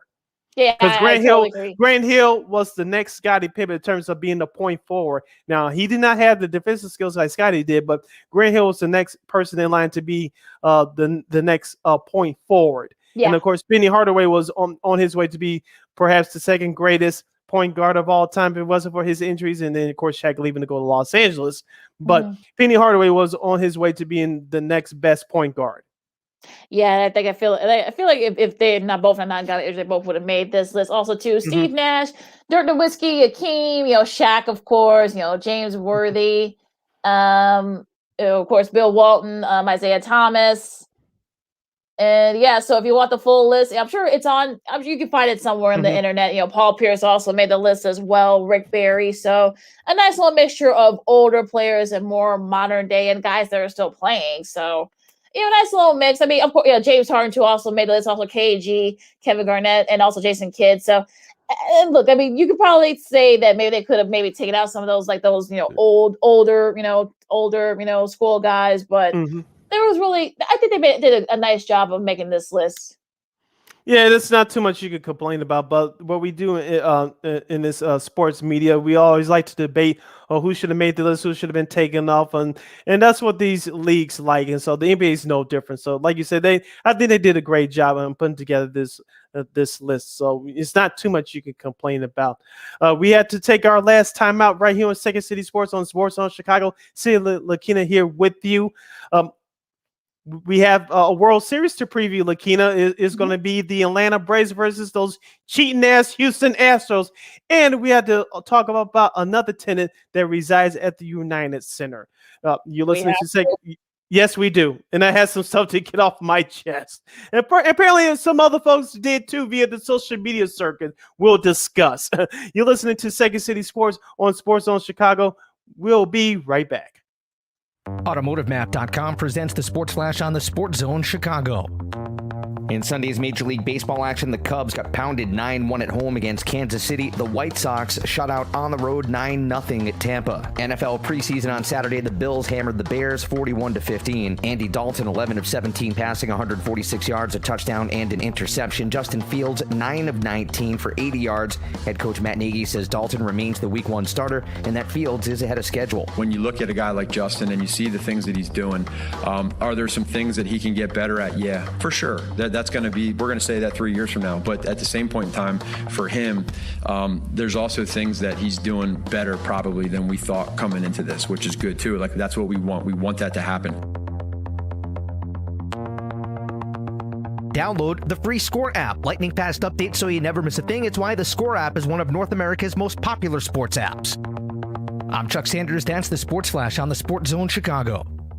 Blue Star medicated ointment works fast to relieve the pain and itch of almost any skin irritation. It's amazing. It's like as soon as you put it on, you can feel it working.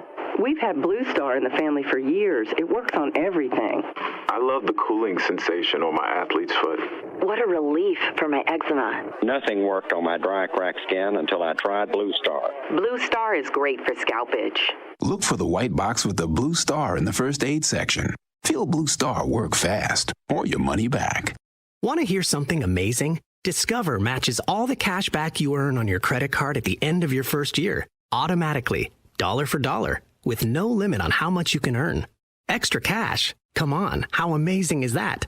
In fact, it's even more amazing when you realize all the places where Discover is accepted. 99% of places in the U.S. that take credit cards. So when it comes to Discover, get used to hearing yes more often. Learn more at discover.com/yes. 2021 Nielsen Report. Limitations apply.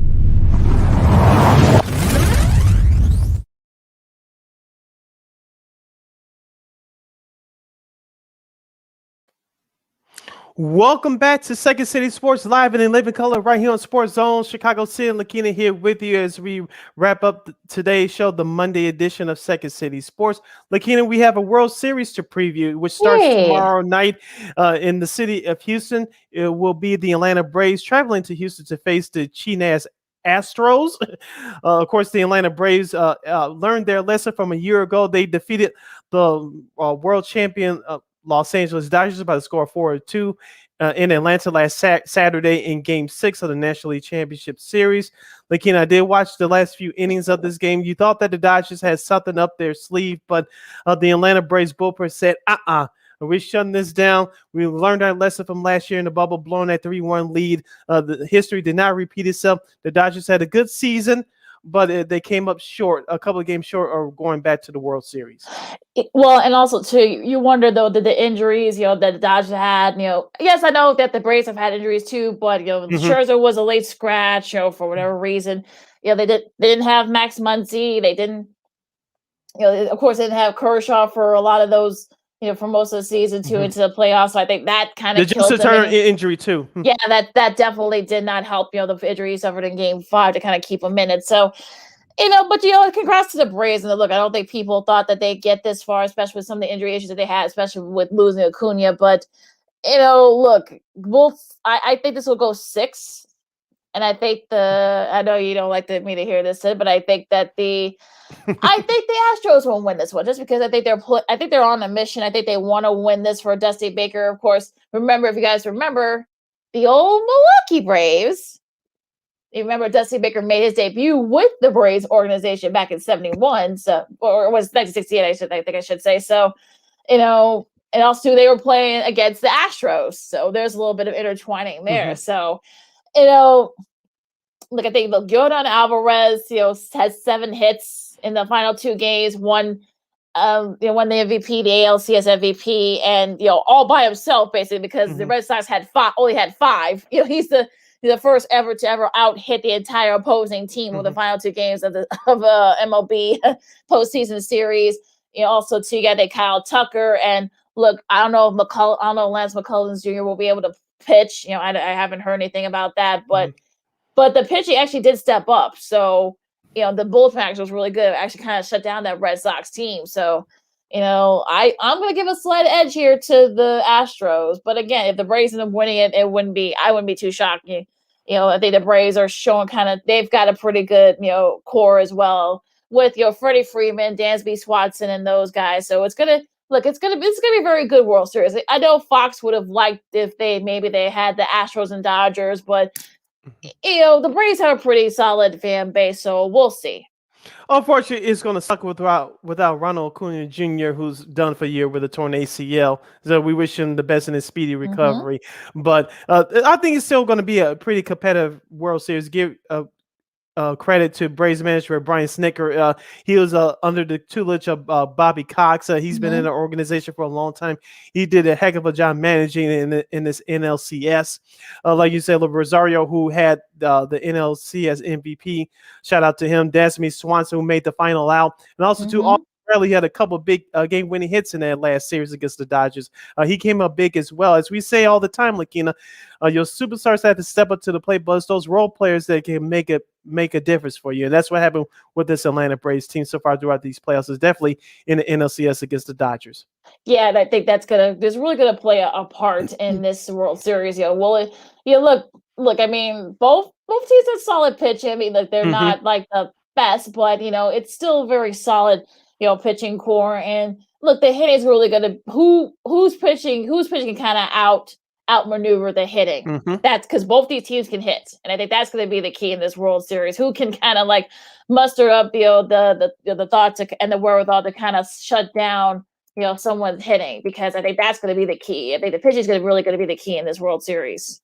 And also, too, for the Atlanta Braves, I know there's been question marks around their starting pitching all year long with Charlie Morton, Ian Anderson, and Max Fried. I wonder who's going to get the ball for Game 1 tomorrow, because I think that's going to set the tone for the Atlanta Braves, because, like you said, we all know that they can hit, but can their starting pitching keep the Houston Astros lineup in check? That's going to be the number one question in my mind.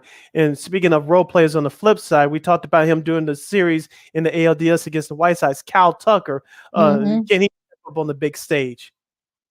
Well, he'll have his shot. I mean, like I said, he's been hot the last couple of months. I mean, look what happened. Look what they did to your White Sox. Look what he did to your White Sox, Sid. Yeah. So and it'll be Charlie Morton against Farmer Valdez in Game 1, and that should be a good one here. Austin Riley is another good one that he helped makes that Braves offense go. So as he goes, so does the rest of the Braves. So if he struggles, I think that's going to be the key. And look, can Yordan Alvarez copy what he did, against the Braves? It's all, like I said, it's all going to be on who gets hot.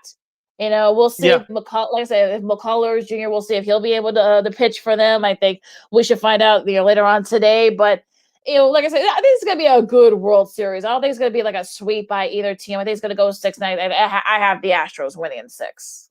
I have the Braves winning in 7. It's not for what you think, but the Braves will give the Houston Astros all they can handle. I think it's going to be some questionable moves, like there always is in every World Series.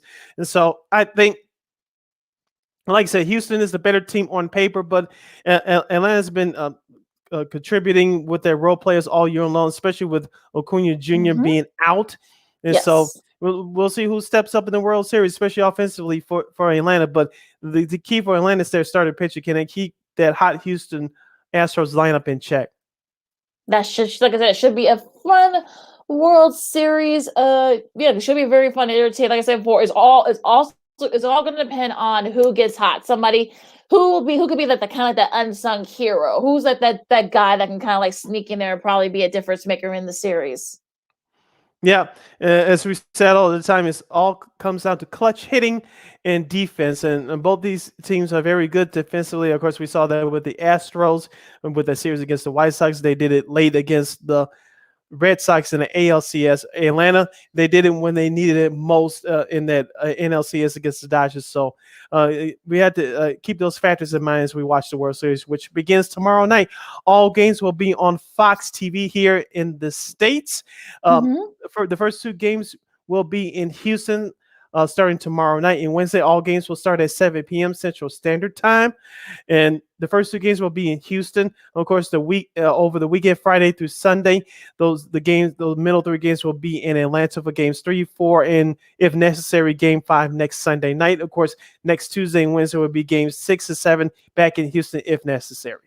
And Joe Buck's gonna have a very busy 3 days because he's got to. Once he's done in Houston, he's got to go to Arizona for that big game between the Packers and Arizona Cardinals and Thursday Night Football, I should say, on Fox. So he's gonna be a very busy bee these next few days. Yes, he will be, and that's why he's the man at Fox. He gets paid the big bucks. Hall of Famer too. Yep.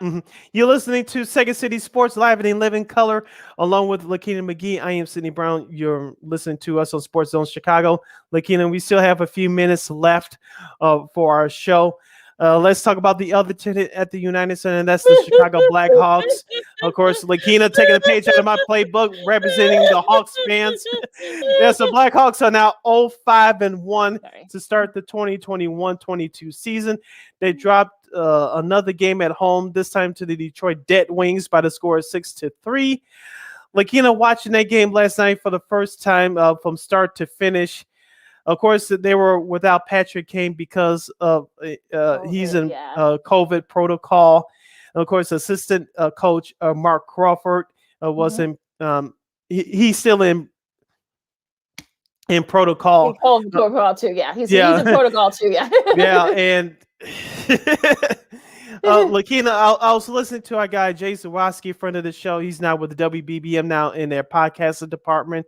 He hosted a Twitter Spaces post game show last night, and he was mentioning that a few members around the team and around the league were conversating with him, talking about there needs to be change in terms of the head coach. Jeremy Carlton, as of right now, is still the head coach of the Chicago Blackhawks. I discussed on our last episode on Friday that he needed to go, and I said it again last night following the game. It was interesting that the Blackhawks post-game show on NBC Sports Chicago, hosted by our good friend Pat Boyle, friend of the show, along with Kobe Cohen, the new analyst for the Hawks this year as far as pre and post game is concerned. It was interesting that the post game show lasted a little bit longer than normal. Of course, it took 15 minutes for the players to talk to the members of the media on Zoom. Jonathan Tames was on the call. Seth Jones was made available, and then of course Jeremy Collinson was made available toward the end. Right. But Lakeena, this was going around the social media circuit during the game. Of course, after the game, Liam McHugh used to be with NBC, now with Turner, and of course John Buccigross with ESPN. They talked about how Jeremy Carlton gave the clipboard to the players, and I tweeted out a photo as well. Clip. Yeah, I saw that. It was at the 7:22 mark of the third period. Of course, the Hawks were trying to get back into the game. They were on the power play, and it was 7 seconds left on the two-man advantage. And Jeremy Collins just gave the board to the players. Jay Zawowski, our guy, friend of the show, he mentioned it on his Twitter Spaces post-game show last night. That tells you what you need to know about this Blackhawks team. All of them don't respect Collinson. He gave the players the clipboard. Would have happened under Coach Joe Quenneville? No. No. Yeah. And also too, it was a Lee Kubista shot off the post that would have, at the very least, like made it interesting. And that was pretty much the Hawks season in a nutshell, folks. That little block there. So, excuse me, off the post. But look, I think there's definitely an issue with the shape of the roster and the personnel. And I don't think it's a Collinson issue. I think that's a Stan Bowman issue. I think I think there's some players, and also to remember too, Jonathan Taves didn't play last year, so he's still trying to find his routine and his groove. He's actually playing pretty well. And look, there are so many issues with this Blackhawks team. I think it's not just one thing. Now, okay, you fire Collinson, who you get okay, Mark Crawford takes over. It's still going to be the same thing. So I think the whole thing just needs to be gutted. It just needs to kind of just refresh it. I know they want to say they can contend for the playoffs because they want to get butts in the seats at the UC. But at this point, you're kind of wondering, maybe you might have to start. I don't know, man. Maybe I have to start getting rid of some guys. I don't know. It's mentioned again, butts in the seats. Their sellout streak of 535 consecutive games came to an end last night. They were shade under 20,000 for a rainy Sunday night home game. Of course, Danny Wirtz put out a tweet at the end. I retweeted it on my timeline from last night. Lakeena, this is how change starts. As our colleague, you'll hear him tonight on Sports Zone Chicago at 6 p.m. Jason Palmer, what's up, cuz? Make sure you check those guys out. He said it on Sean and Maya earlier today that the Blackhawks, of course, they're in a lawsuit with an unidentified player for the 2010 team. The lawsuit should have been settled a long time ago, but when will it get settled? I don't know, but the lawsuit should be settled first. And of course, there's some changes that will have to be made by the coaching staff and with some of the players too. Now, as I said, I was silly enough to pick them to be one of the last teams to make it to the playoffs in the Western Conference, but of course they're off to a bad start. But Stan Bowman, he got a promotion. I still don't understand that even to this day. Of course, Seabrook and Duncan Keith are no longer on the club, but we gave them both long-term contracts, which made no sense. Yeah, I'm sure he thought that the Canadian dollar was going to go up. No, you've been in salary cap hell for the last 4 or 5 years. I know you got rid of those guys along with Hosa's contract, but It was too little, way too late. It looks like a respectable roster, but it still has to go through some changes. And like I said, Stan Bowman is not off the hook either. Like I said, just getting rid of Jeremy Carlton is not going to solve the issue. But there's some internal things that the Blackhawks had to be honest with themselves. That they had to take a look at themselves in the mirror. Of course, you got rid of John McDonough when the pandemic began. Yeah. Pat Foley, as far as we know, you mistreated him. Yep. This is his last year, unfortunately, and behind the mic. Next year would have been his 40th year behind the mic. Unfortunately, that's not going to happen. You get rid of Ice Crew girls. Yep. And that was just terrible. Yeah. And I know you're trying to make this a respectable organization due to this lawsuit that's still out right now. But there's more problems. Just those other transactions I just mentioned. It all starts on the ice. I guarantee you this, Lakeena. Once the lawsuit is settled and when this team starts winning, the fans will be back in droves. We remember what happened a little bit over a decade ago. Dollar Bill Wirtz died prior to the 2007-2008 season. Of course, that team in 2008 came 3 points short of going to the playoffs, but those games were not on home television to view. They were put on TV almost immediately because, of course, the next year in 2009, they made it to the Western Conference Finals, losing to Detroit, of course. The next decade, they went on to win 3 Stanley Cups. It's going to take something like that to happen again for this team. This team in this franchise is going through a transition, but, well, Jonathan Toews and Patrick Kane being around, when they make it to the playoffs again, you would hope so. But in terms of Stanley Cup, the Stanley Cup is not in their future. The playoffs in the question, but Stanley Cups anytime soon, no. Yeah, and I kind of feel as though like maybe I think the sooner that folks realize that, the better off I think everybody will be. I think, like you said, so I think a lot of it is also because of the lawsuit that's still lingering, and you got to think that that's played a little bit of a part here. And look, I just feel like the Hawks, like I don't know what to say about the Hawks right now. They're in last place. They only have 1 point. They have one of the worst record. They have the worst record in the league, or one of the worst records in the league right now. When you have national pundits like, Bucci down Butchergrass, and also too Liam McHugh, who covered hockey for years, who's doing it right now on Turner. If they're saying that, it's bad, it's bad. So, but on the flip side, let's I'm getting more and more depressed. I don't want to get depressed talking about the Hawks, but some good starts by the Florida Panthers. They looked really good so far. I really like how they look so far. Also, New York. Shout out Coach Q. Yeah, right. Speaking of Coach Q, right? Just saying, folks. The New York Rangers are right there too. They're second place behind them if we're going by seeding purposes right now. It's a little too early for that. Even the Red Wings, people thought they were going to be terrible. They have 7 points right now this season. They're 3-2-1. So, and also too, St. Louis, they just got off.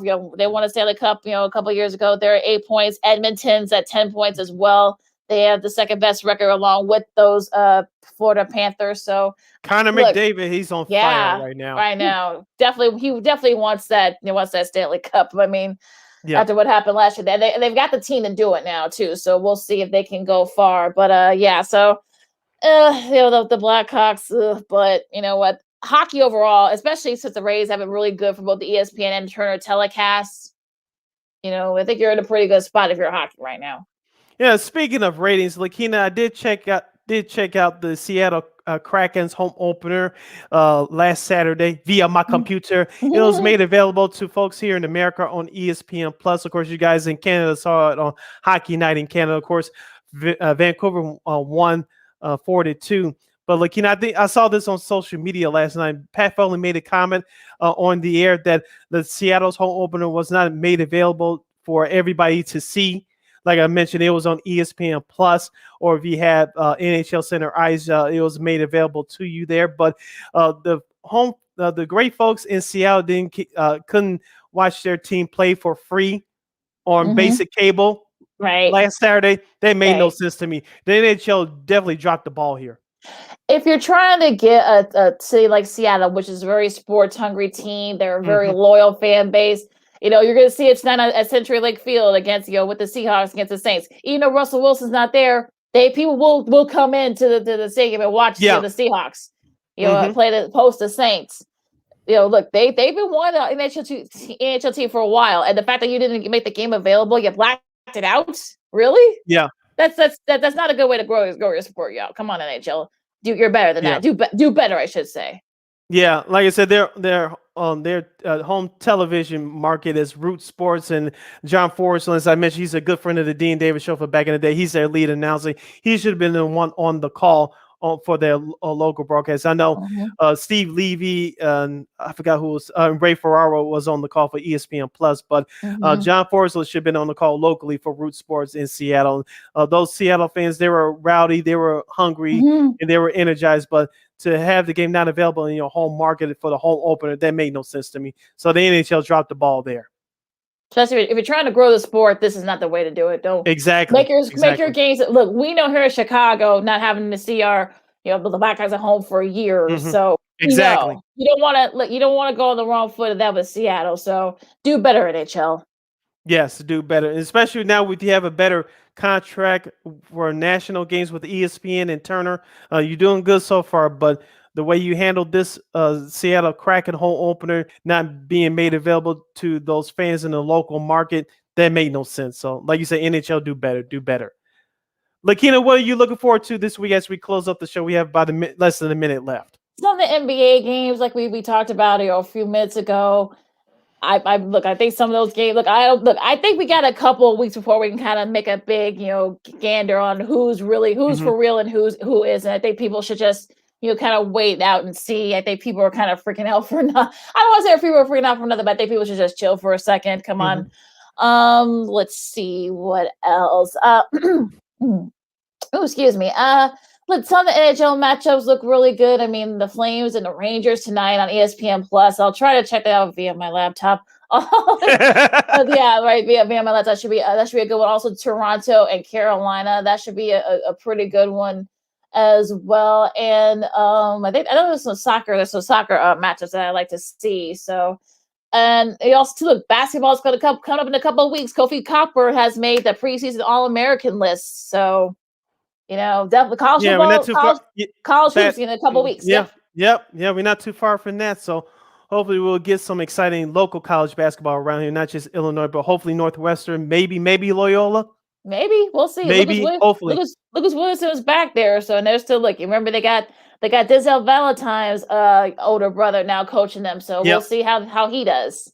All right. As of course, I'm looking forward to the World Series. It's still going to be a competitive one, as we talked about a few moments ago. Of course, Bulls basketball tonight. They're at Toronto, of course, and they're hosting the New York Knicks. And Derrick Rose returned to his hometown on Thursday, so I'm looking forward to that as well. Lakeena, it's been another great episode right here on Sports Zone Chicago. We're live and in living color. This is a crazy time of year, but this is why we do what we do. So we're happy to share it with you guys as you listening to us right here on Sports Zone Chicago. Or we're running out of time, so you close us out, young lady. Well, yeah, I'm freezing over here. Oh, gosh. It's raining and wet here. Sid knows this. He's not too far from me. Yeah, it's getting a little nippy here in Chicago, but hey, it's fall. What do you expect? It's late October. But you can follow me at Keena McGee on the Twitter and at Keena_McGee on the IG. You can follow yours truly, Sydney Brown, on the Twitter and the IG at CK80. Once again, at CK80. That's SIDKID80. That's SIDKID80. Make sure you download that Sports Zone Chicago app wherever you get your apps. You can follow Sports Zone Chicago on all social media platforms: Facebook, Twitter, Instagram, and YouTube. Once again, find Sports Zone Chicago on Facebook, Twitter, Instagram, and YouTube. You can catch the audio version of this podcast, Second City Sports, at War or Anchor. We're available on all podcast platforms. And make sure you follow War Media at WAR Media at Facebook, Twitter, Instagram, and YouTube. Once again, at War Media, Facebook, Twitter, Instagram, and YouTube. And thank you very much in advance for your support. And go ahead. No, like, share, subscribe, and tell your friends. Go ahead. And make sure you catch Second City Sports every Monday and every Friday right here in Sports Zone Chicago from noon to 2 p.m. Central Standard Time. Once again, every Monday, every Friday right here on Sports Zone Chicago, live and in living color from noon to 2 p.m. Central Standard Time. For Sid, I'm Lakeena. You guys stay warm out there. If you're not going to get the vaccination, wear your mask everywhere and be good to each other. For Sid, I'm Lakeena. This has been Second City Sports on Sports Zone Chicago, and we'll see you Friday. Bulls.